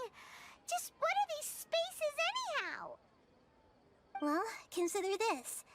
For all the horrors of the Archon War, at its heart, it was just a game where a bunch of gods fought over 7 seats. So no matter how strange or spooky things may look on the surface, maybe all they point to in the end is a small and simple secret. Wow, the Archon War, huh? That's an analogy and a half.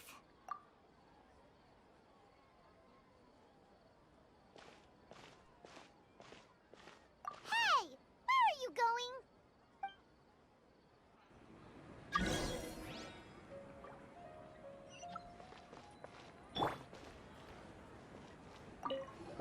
Well, consider this. For all the horrors of the Archon War, at its heart, it was just a game where a bunch of gods fought over 7 seats. So no matter how strange or spooky things may look on the surface, maybe all they point to in the end is a small and simple secret.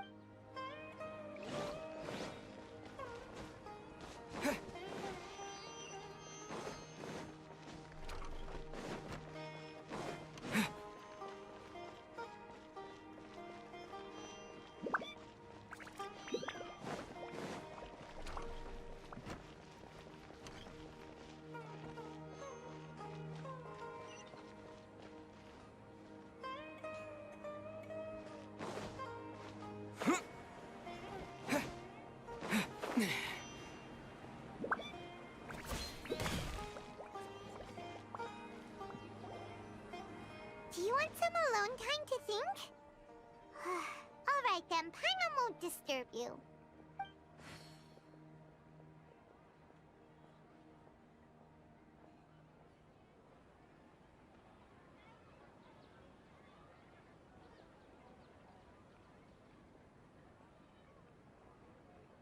The dance of Sabzeruz is about to begin. I'm going to go watch it. Okay. Why don't you go ahead, Dunyarzad? We still have some other stuff to do first. Okay then.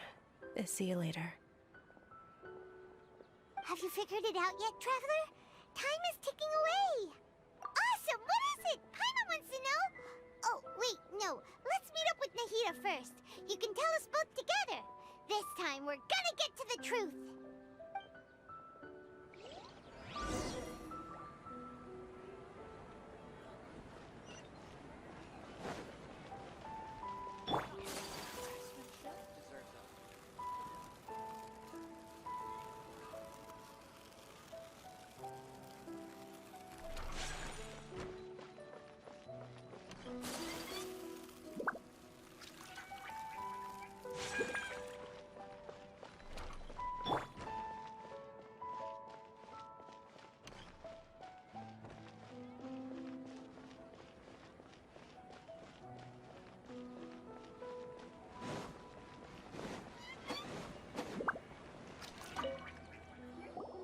You're back!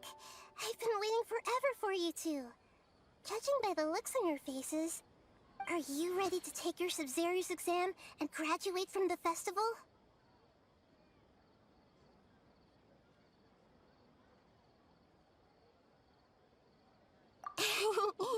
Okay, first off, have you discovered the hidden truth? Okay, Nahida said the Akasha relies on the power of a gnosis to operate, as it is the manifestation of the God of Wisdom's power. It compiles the wisdom of the entire populace, and it grants knowledge to the people. That doesn't sound right. We've already experienced the Sabzeruz festival many times. All the bizarre spaces I saw outside the city had one thing in common: a lack of human presence. Those spaces remind me of dreams, like the one I had in the Avidia Forest, except these have no sign of human presence. That doesn't sound right. People in Sumeru don't dream. What a strange phenomenon. The moon, illusions.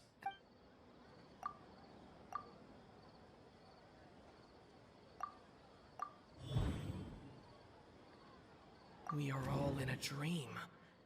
It isn't that the people of Sumeru don't dream. Rather, the Akasha is taking their dreams from them.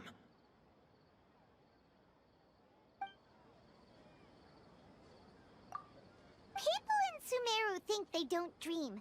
But the truth is, the Akasha steals their dreams without them knowing it. And those spaces with no human presence are stolen dreams without their host. That would explain why they sounded so weird when he was trying to describe them. Huh. So people in Sumeru do dream after all. In fact, we're all in one big dream together right now. Correct answer. Now, how did you conclude that the Akasha is capable of this? It is the manifestation of the God of Wisdom's power. Oh, okay. Those dream-controlling creatures in the forest also get their power from the Dendro Archon, right? That would explain why the Akasha has the ability to control people's dreams, too. But is stealing everyone's dreams really how the Akasha compiles their wisdom? Isn't there anything more to it than that? Dreams are fantastical, complex, and full of imagination. People's brains are the most active when they're dreaming. In other words, dreams are rich bundles of human wisdom. So in other words, the complete opposite of how Hypatia understood it. Paimon remembers her saying that the sages think dreams are foolish delusions, and the fact that no one dreams is a blessing from Greater Lord Rukkhadevata. So it was all a dirty trick? The real story is that the sages from the Academia are using the Akasha to steal people's dreams for their own use, huh? Oh? By the sounds of it, you understand the current situation pretty well. So then, what about the Samsara? The Grand Sage said, "Go celebrate the birth of that god to your heart's content." Did he mean something more? We've already experienced the Sabzeruz festival many times, and That doesn't sound... My mind feels exhausted. Those spaces kept disappearing before my eyes. But as soon as that beep sounded, those dreamscapes kept vanishing. But as soon as that beep sounded, more new spaces appeared. The beep is a prompt tone for Akasha operations.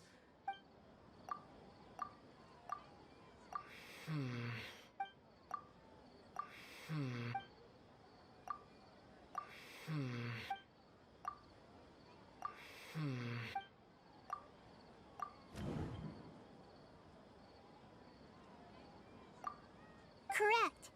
The Akasha is keeping each person's brain in a constant dream state, but also separating their consciousness from their own dream.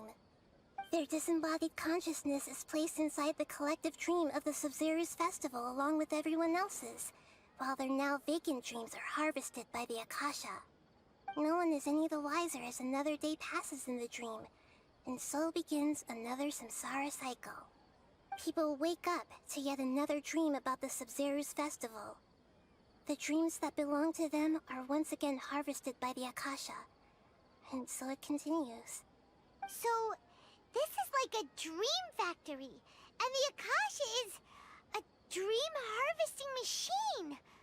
Did Paimon get that analogy right? Very good, Paimon. Using analogies well is an excellent habit to get into. Okay, so that beep we keep hearing is actually from our real-life Akasha terminals. Taking off our terminals in this dream doesn't do anything. Alright, last question. Who am I?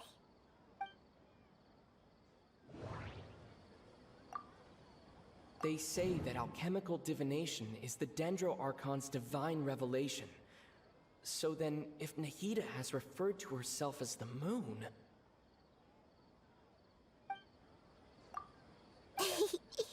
So you noticed. I thought that one would be the hardest question. That's why I put it last. That wasn't hard at all. Even Paimon guessed that. Everything about you is different. We just didn't want to expose you is all. Now that you mention it, Nahida, you've been hinting to us since the very beginning. It's funny.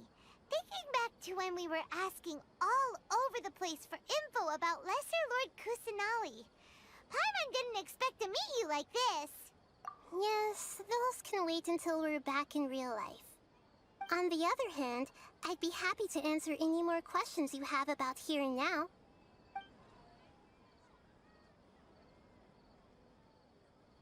You asked me this question before. My answer was, it would literally blow your minds. Now that you know this is all a dream, this answer should hopefully make more sense. Have you heard the saying, don't wake a sleepwalker? Likewise, if someone suddenly had told you all this instead of you learning it on your own, your notion of reality and dream would be thrown into irreversible confusion. I couldn't expose you to that kind of risk.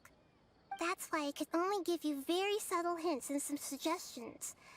Long story short, I'm really sorry I had to keep you guessing.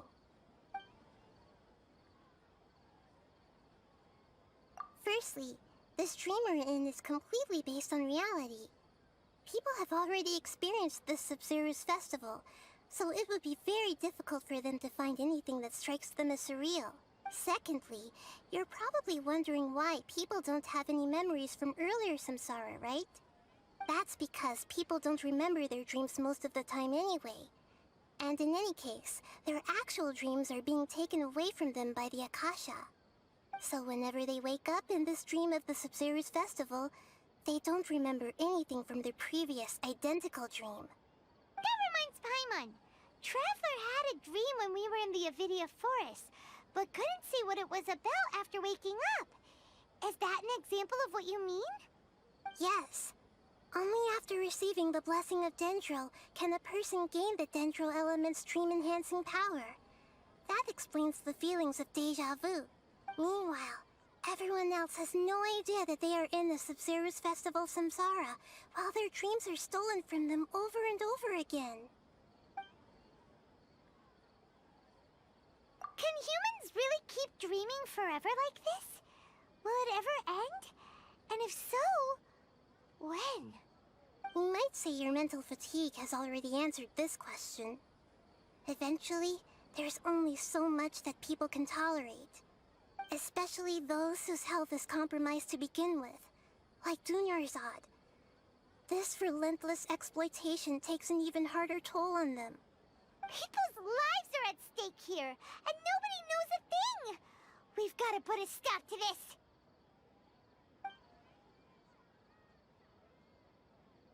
I know, right? Why did they have to base this dream on my birthday? Could it really just be a coincidence? Even you don't know the reason? Wow, now that's strange. The Academia sages are determined to harvest lots of dreams in a short time, no matter the cost. They have to be up to no good. Unfortunately, I don't know anything about it. Traveler, do you have any information?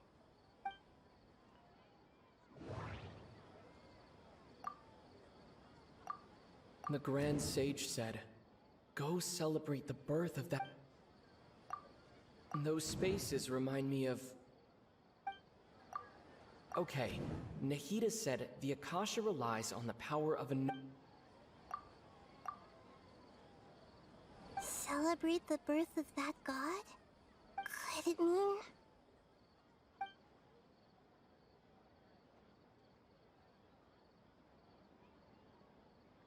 I know, right? Why did they have... Even you don't know the reason? The Academia sages are traveler. Do you have any...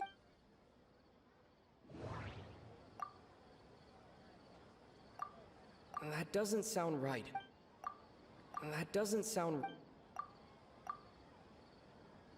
Celebrate the birth of that god? Could it mean...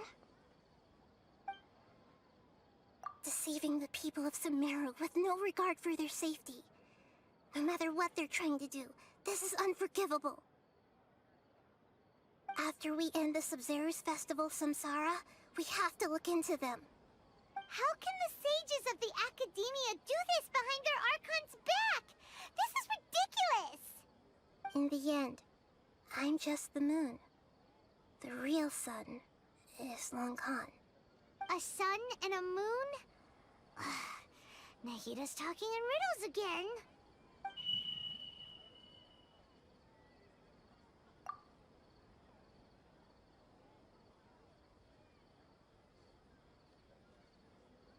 Oh, we're out of time today! I'll tell you how to break free of the Samsara tomorrow. See you then.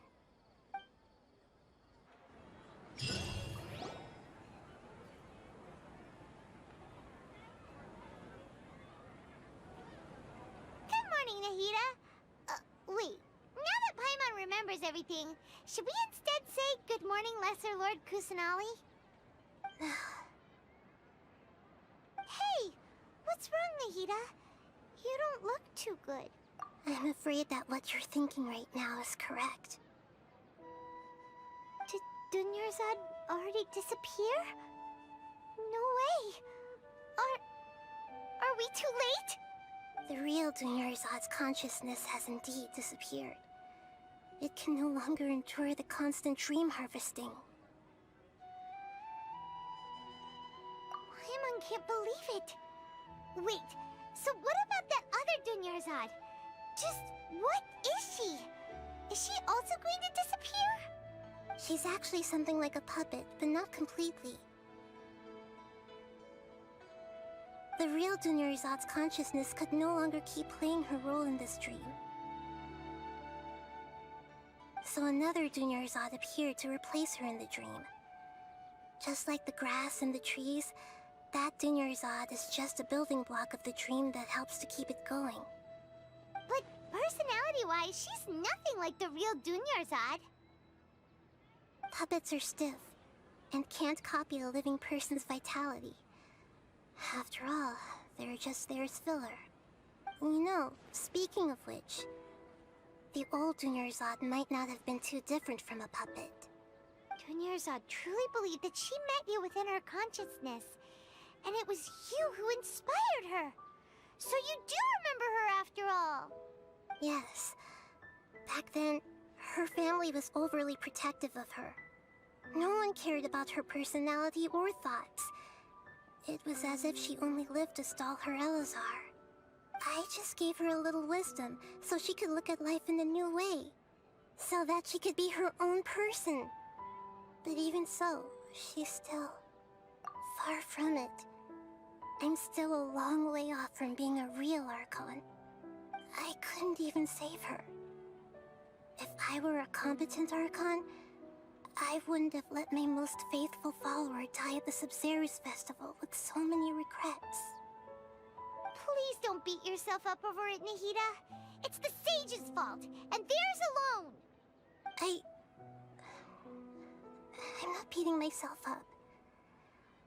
All I did was to rationally observe the distance between myself and a real archon.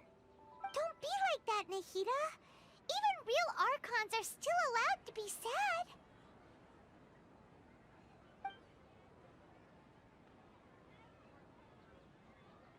To prevent more tragedies like this, we must end the Samsara as soon as possible. Great, but how do we do that? Although the Sabzeruz festival dream is under the Akasha's control, only humans can dream. Even the Akasha is unable to create them. That means this dream belongs to a host who created it.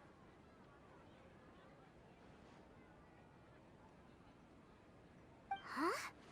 So, how should we find that person? Well, if this is someone's dream, then everything here must come from deep within their consciousness. Which means, with the power of imagination, they can change anything in this dream. Imagination? What do you mean by that? Imagination means breaking through what you perceive as normal. Like when a server at a tavern brings a plate to you, you'd naturally assume that food is on it. However, if you're the dream's host and you become aware that you're dreaming, when you imagine gold and more on the plate, the dream will respond in kind, and the server really will bring you gold and mora. But right now, our host is unaware that this is a dream. No matter how many times they're served, it will always be food. Find some way to make that person realize that they're dreaming. Usually, once that happens, the person will wake up and the dream samsara will be broken. How are we going to find them, though? If it could be anyone, it'd be like looking for a needle in a haystack. And even if we did find them, how are we supposed to make them realize they're dreaming? After all, like you said, don't wake a sleepwalker. It's extremely difficult, yes. But the only ones who can do it are you two. Remember, everything you've achieved up to this point has all been for the sake of finding the host and ending the samsara. As for me, during this time, I'll be out of town. Out of town? Are you going to that place full of dreams where the Traveler went? Yes. I want to try something. There must still be a small wisp of possibility. Hurry and go. Dreams are supposed to be fantastical, romantic, and full of pleasant surprises. Unnecessary things like this samsara need to end. Paimon's still a little upset that we've come this far only for Dunyarzad to... She was such a good person, with such a simple wish. But fate was against her. Yeah. Saving Dunyarzad is what kept us going this whole time. But we mustn't lose hope, Traveler. Dunyarzad would definitely want to see us save everyone else. So let's break the samsara for her sake. Paimon's wondering, do you think the sages would get one of their own to be the host of this dream? Feels like it would be easier to control it that way, no?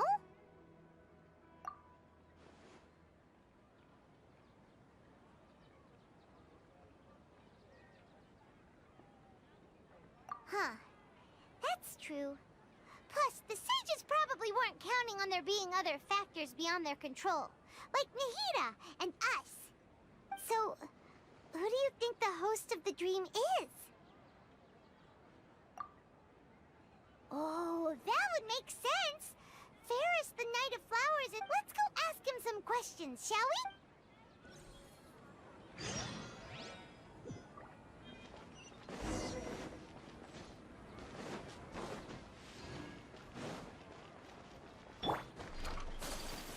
When will I be able to see Mihu perform again?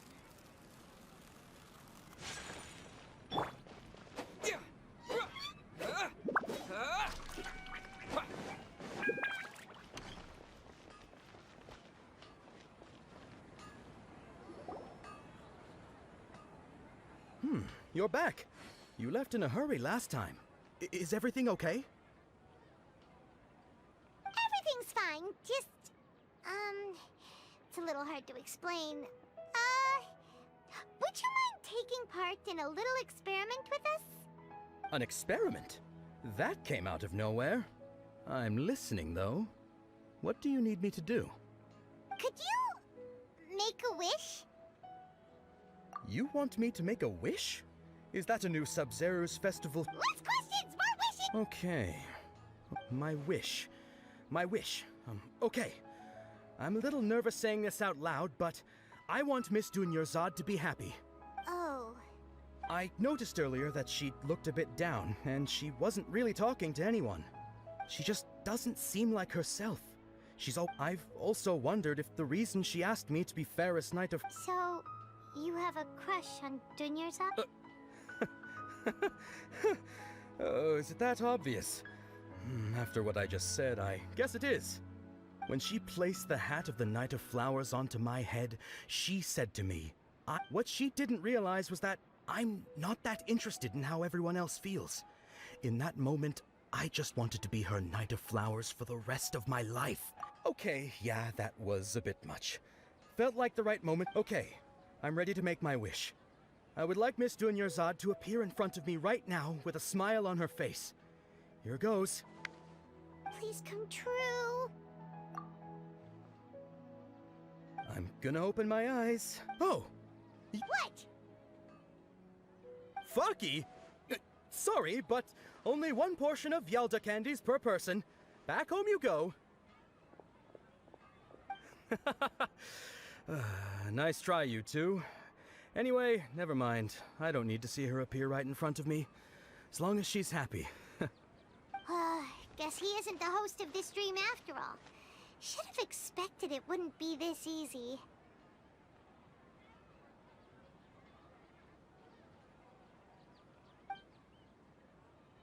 It seems like everyone who knows Dunyarzad loves her. But none of them has any idea. My lady, step back. That sounds like Dia! Oh, right. This is when Dunyarzad bumps into the kidnappers. Huh? But Dia can handle them. Hey, Traveler!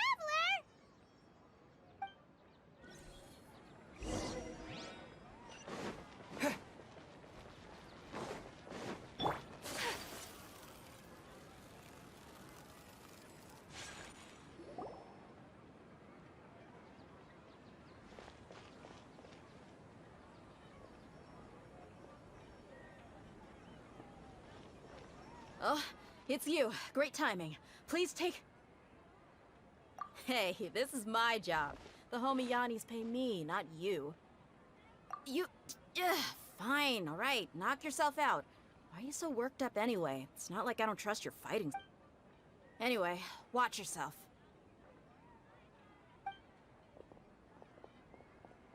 So you got yourself some backup.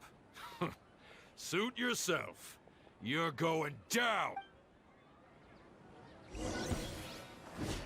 A new punch. Whirling snap! Into the wind! Shut! Maybe we'll want this one. As one with wind and cloud! Axaston, I can fix this! I'll take my leave. I'll be back. Traveler, were you just taking your anger out on those guys? You and Nahida both. Oh, and speaking of her, Paimon just remembered something. Remember how during the first Sabzeruz festival, before the Samsara started, she said it was because she had forgotten something. Okay, so Paimon's memory is working so far. Anyway, Paimon also remembers that she is staying somewhere around here. She pointed it out to us the night before the Sabzeruz festival. Yeah, even if it's only a tiny clue. This is the place! It's rude to enter other people's spaces without permission, but desperate times call for desperate measures! Hey! The windows are unlocked! Okay, Paimon's gonna take a peek inside.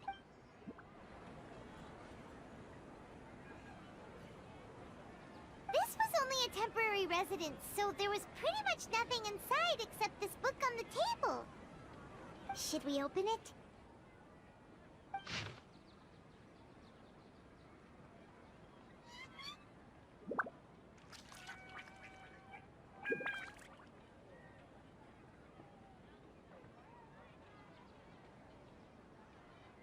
Wow.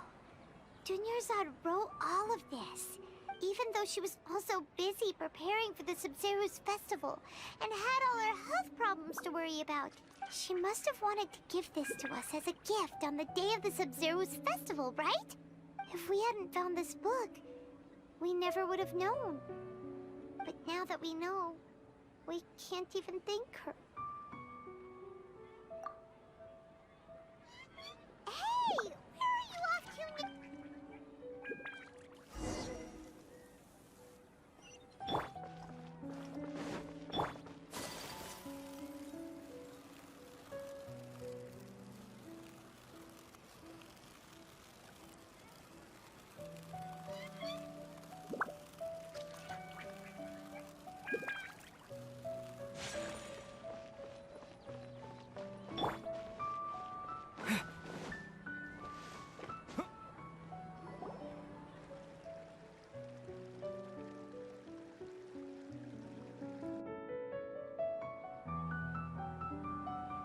It's Dunyarzad's puppet.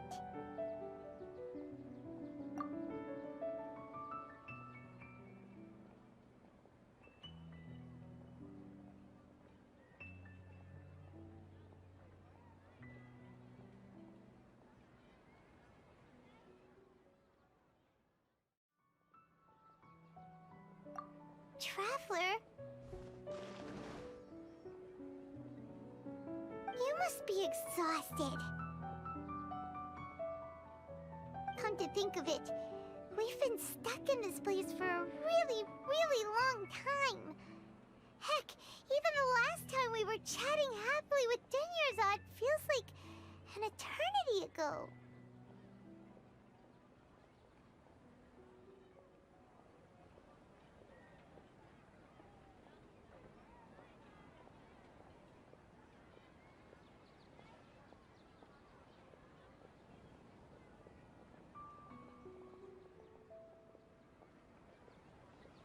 Paimon still remembers when we were sitting here, and the way her eyes sparkled when she talked about Nilu's Dance of Sabzeruz. There will always be frustrations in life, but I know that the point of living is not to leave behind any regrets.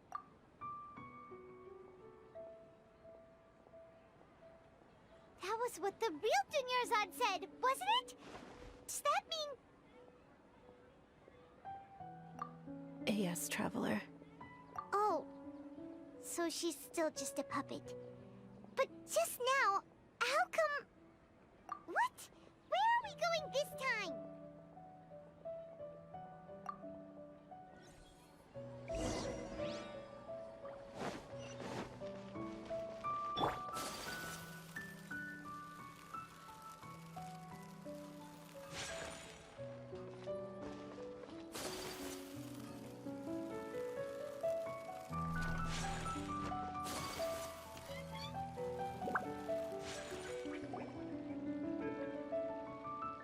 If you continue to resist, we will have to order an investigation into every single event organizer. The Grand Sage has already granted you much leniency.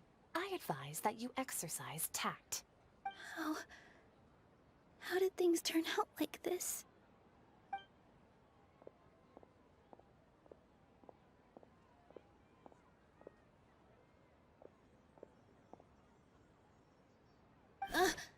Traveler? You don't have to get involved. He's a sage from the Academia. I don't want to drag you into this. Traveler? Traveler? What the heck are you doing? If you get arrested by the Academia, that's another day gone to waste!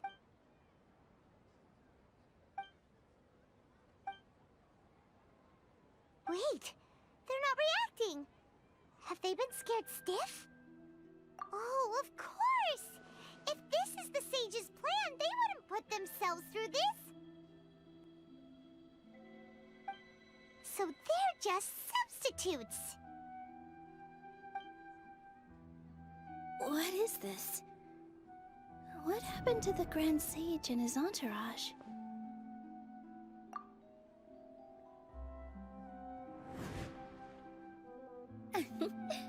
Like I said, they symbolize the goddess of flowers.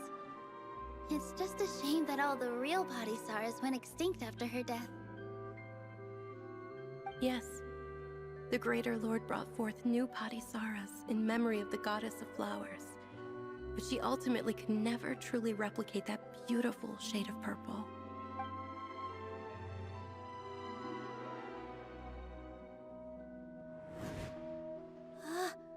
That beautiful shade of purple. Aren't these flowers real Padisaras? Just like the ones from the legend? I didn't even notice! Tanyarzad, did you find these? But didn't you just say all the real flowers went extinct after the goddess of flowers passed away? So, how? Yeah. What's going on here? Huh? You guys are acting weird. But okay, I'll try.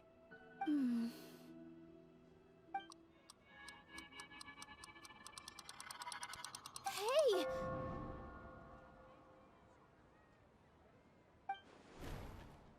They disappeared! So Nilu's the host! What a surprise! Purple Padisaras don't exist in the real world anymore!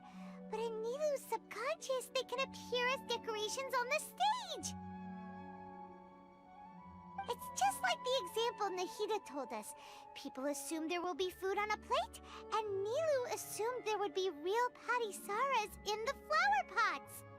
So when you saw the flowers, you instantly knew it was Nilu? But if we want to end the Samsara, we need the host to become aware that they're dreaming. How should we make Nilu realize that? Am I dreaming? Huh? So I'm right.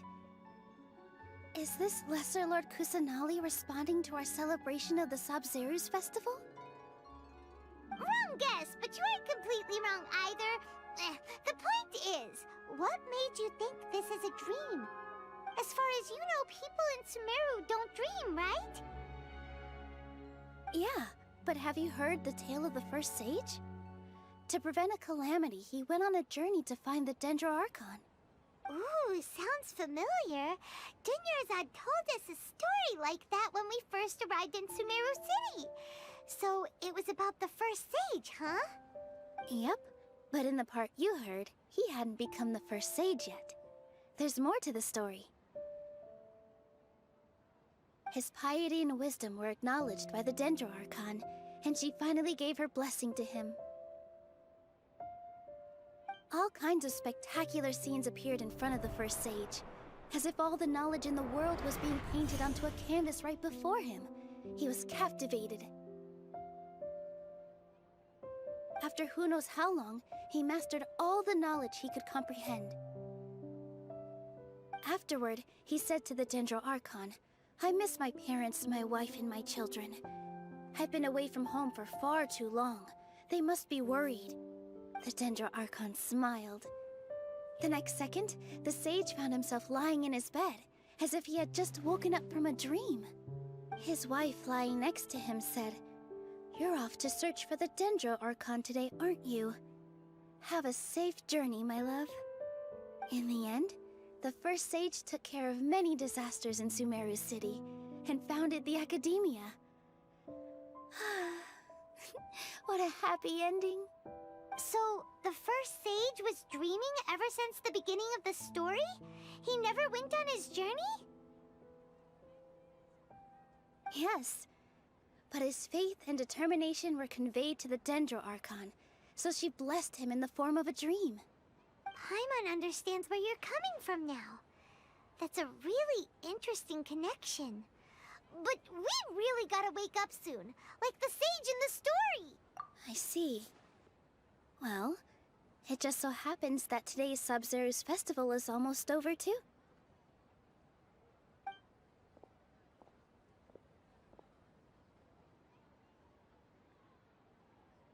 Since we're in a dream, let's make this final dance of Sabzeruz as beautiful as we can.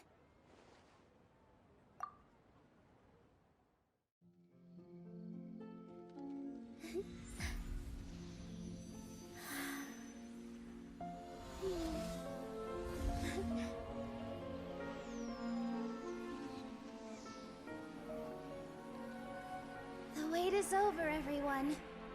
I dedicate this to our god, the dance of Sabzeruz.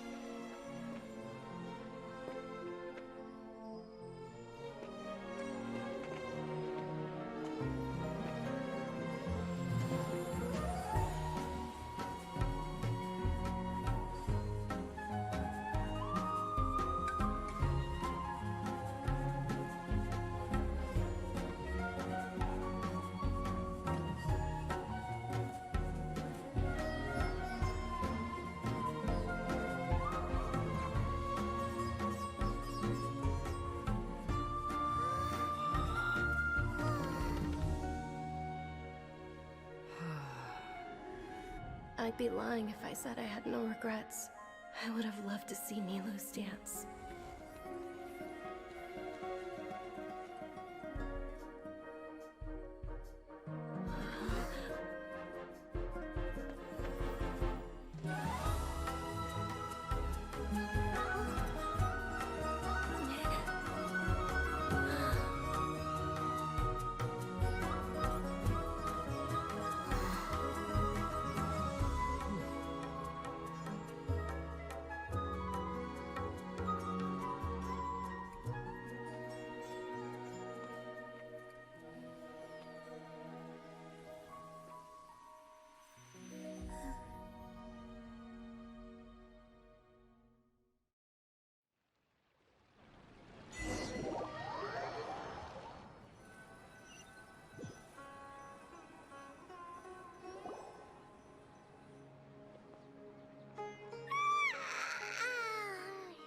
Good morning, traveler. Oh, Paimon feels like she's been asleep for the longest time. Paimon's head feels super heavy. Did we oversleep? Do you even remember going to sleep last night? Paimon thinks it was after the Sabzeruz festival. The Sabzeruz festival! Have we finally escaped from the Sabzeruz Samsara? Quick! Take off your Akasha terminal!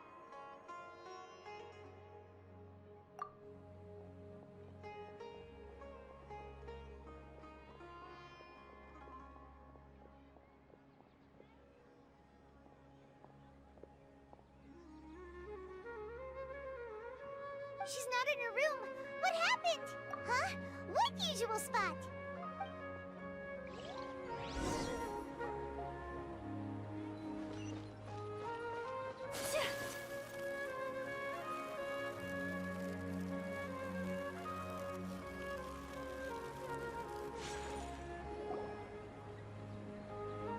Well done, Traveler and Paimon. And thank you, Dunyarzad, for organizing the Sabzeruz festival for me. I'm sorry, who are... Dunyarzad! You're okay! Oh, Traveler Paimon. I have something amazing to tell you. I just had a dream.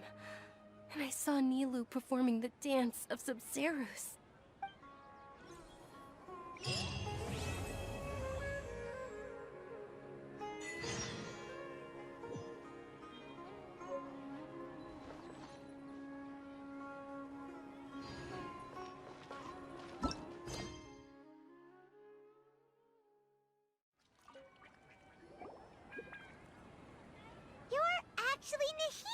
met you. Paimon felt like Catherine was acting weird when we met at the Sabzeruz festival. And Dunyarzad, did you save her? It's a really long story. We shouldn't disturb her. Her consciousness is still weakened. Let's chat somewhere else. How about by the Traveler's favorite bench?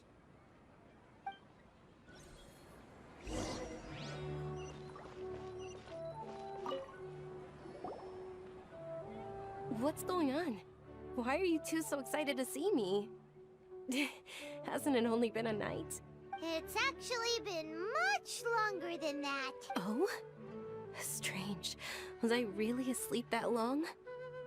No wonder I have such a headache.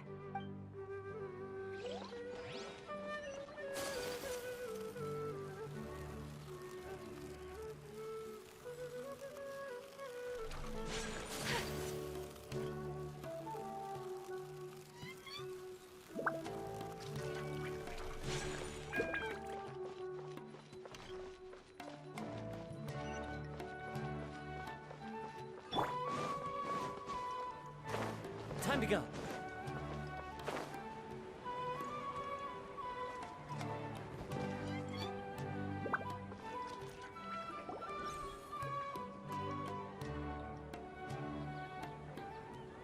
Let's talk about Dunyarzad first. It's such a relief that she's all right.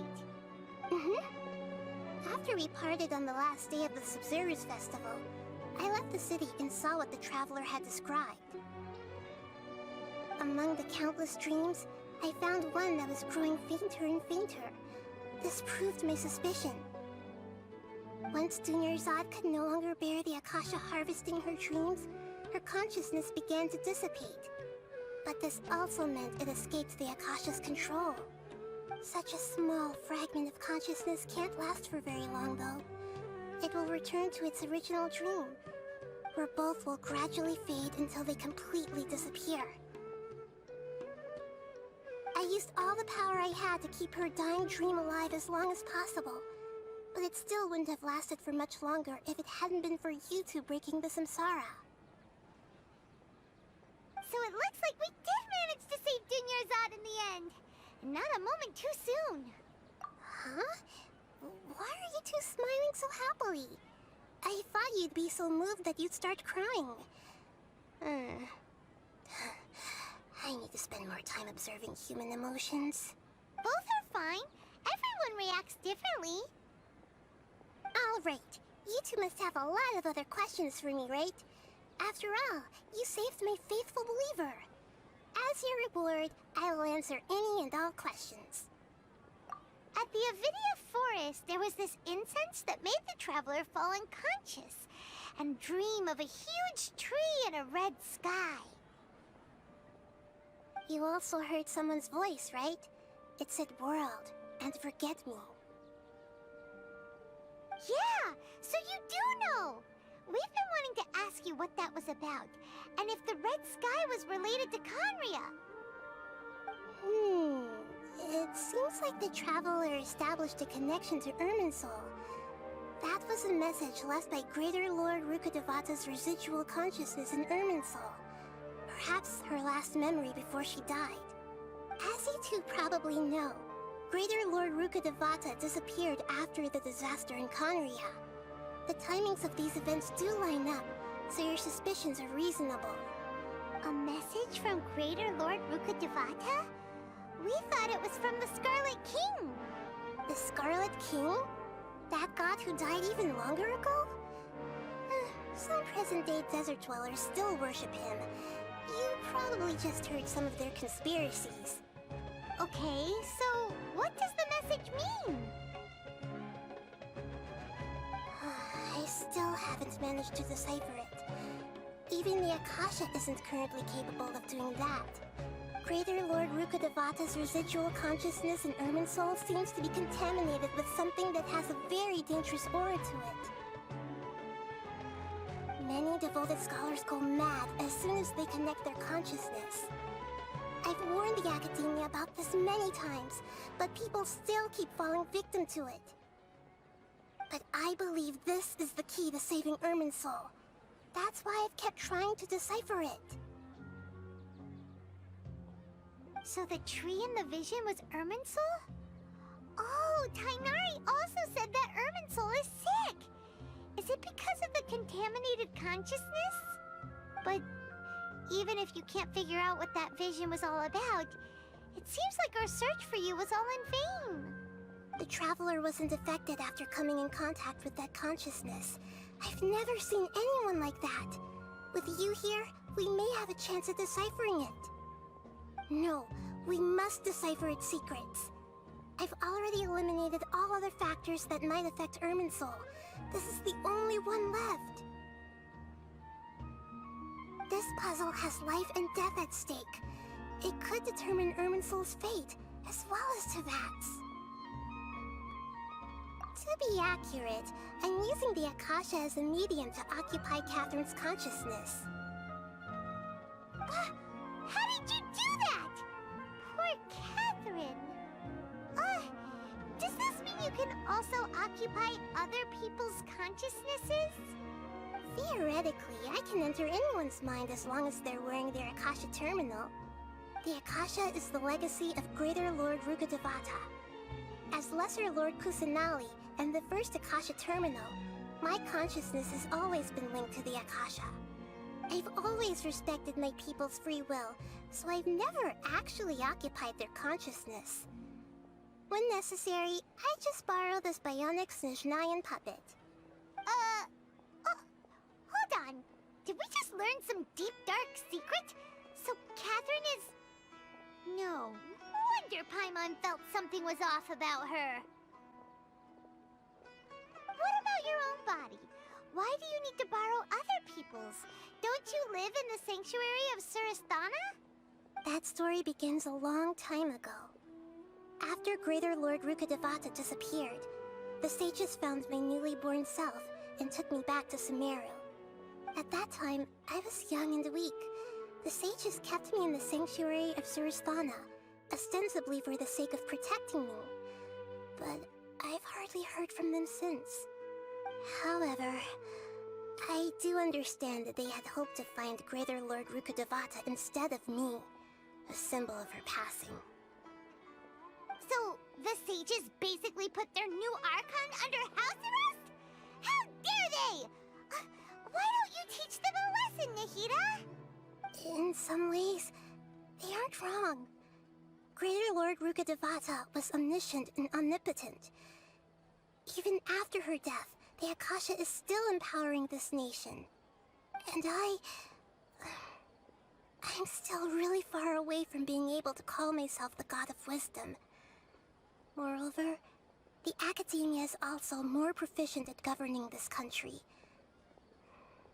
My existence has little meaning.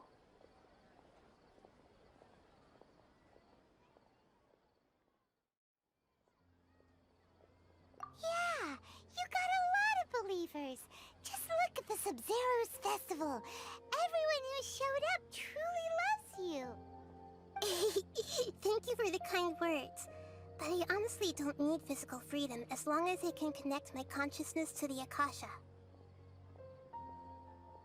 Trying to find a way to save Irminsul is my life's mission and top priority. I will work on that, and try to live up to being a deity in the meantime. Every once in a while, I will also take up the duties of the God of Wisdom and enlighten a lost soul here and there. Doing all that should be enough.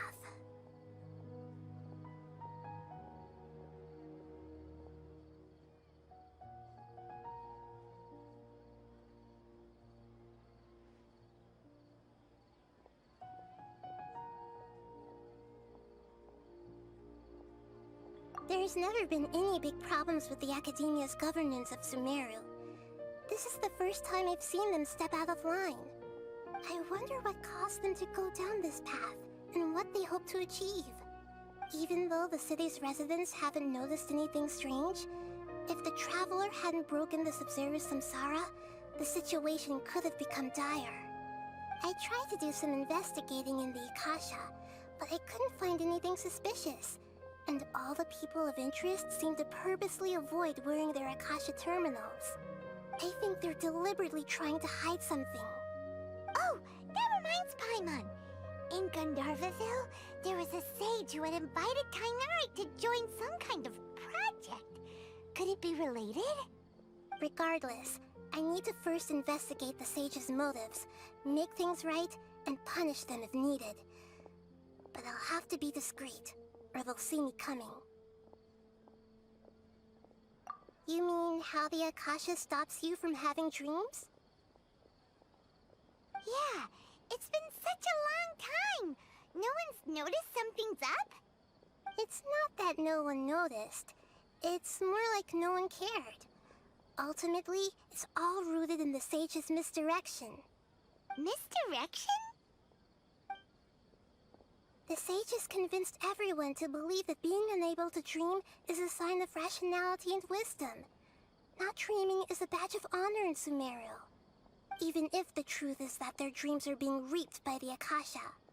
With their propaganda in place, the sages can maximize their use of the Akasha to facilitate their research. Besides, Greater Lord Rukkhadevata must have created the Akasha in the hopes that it could be used to its full potential. That's why I've never come out strongly against this. Anyway, the perspective advocated by the sages drowned out any voices of doubt. By now, even those who never use Akasha terminals find it too shameful and embarrassing to talk about their dreams. Got it. I hope my answers were satisfactory, seekers of knowledge. To be honest, maintaining Dunyarzad's fading dream took a lot of mental energy. I think I may need to rest for a while. Oh, and you don't need to worry too much about the sage's activities for now. The Akasha won't be able to conduct another project on the scale of the Sabzeruz Samsara in the immediate future. Go and get some sleep. Leave everything to us. What a relief.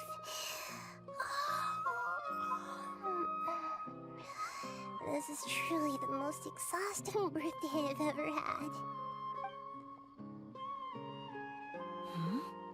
Traveler? Paimon? Why am I here? Do either of you know?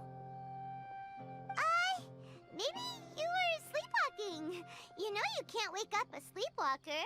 We happened to walk by, so we thought we'd wait for you to wake up. I see. Huh. I should visit my maintenance personnel sometime. Oh, I'm fine. I better go. Thank you.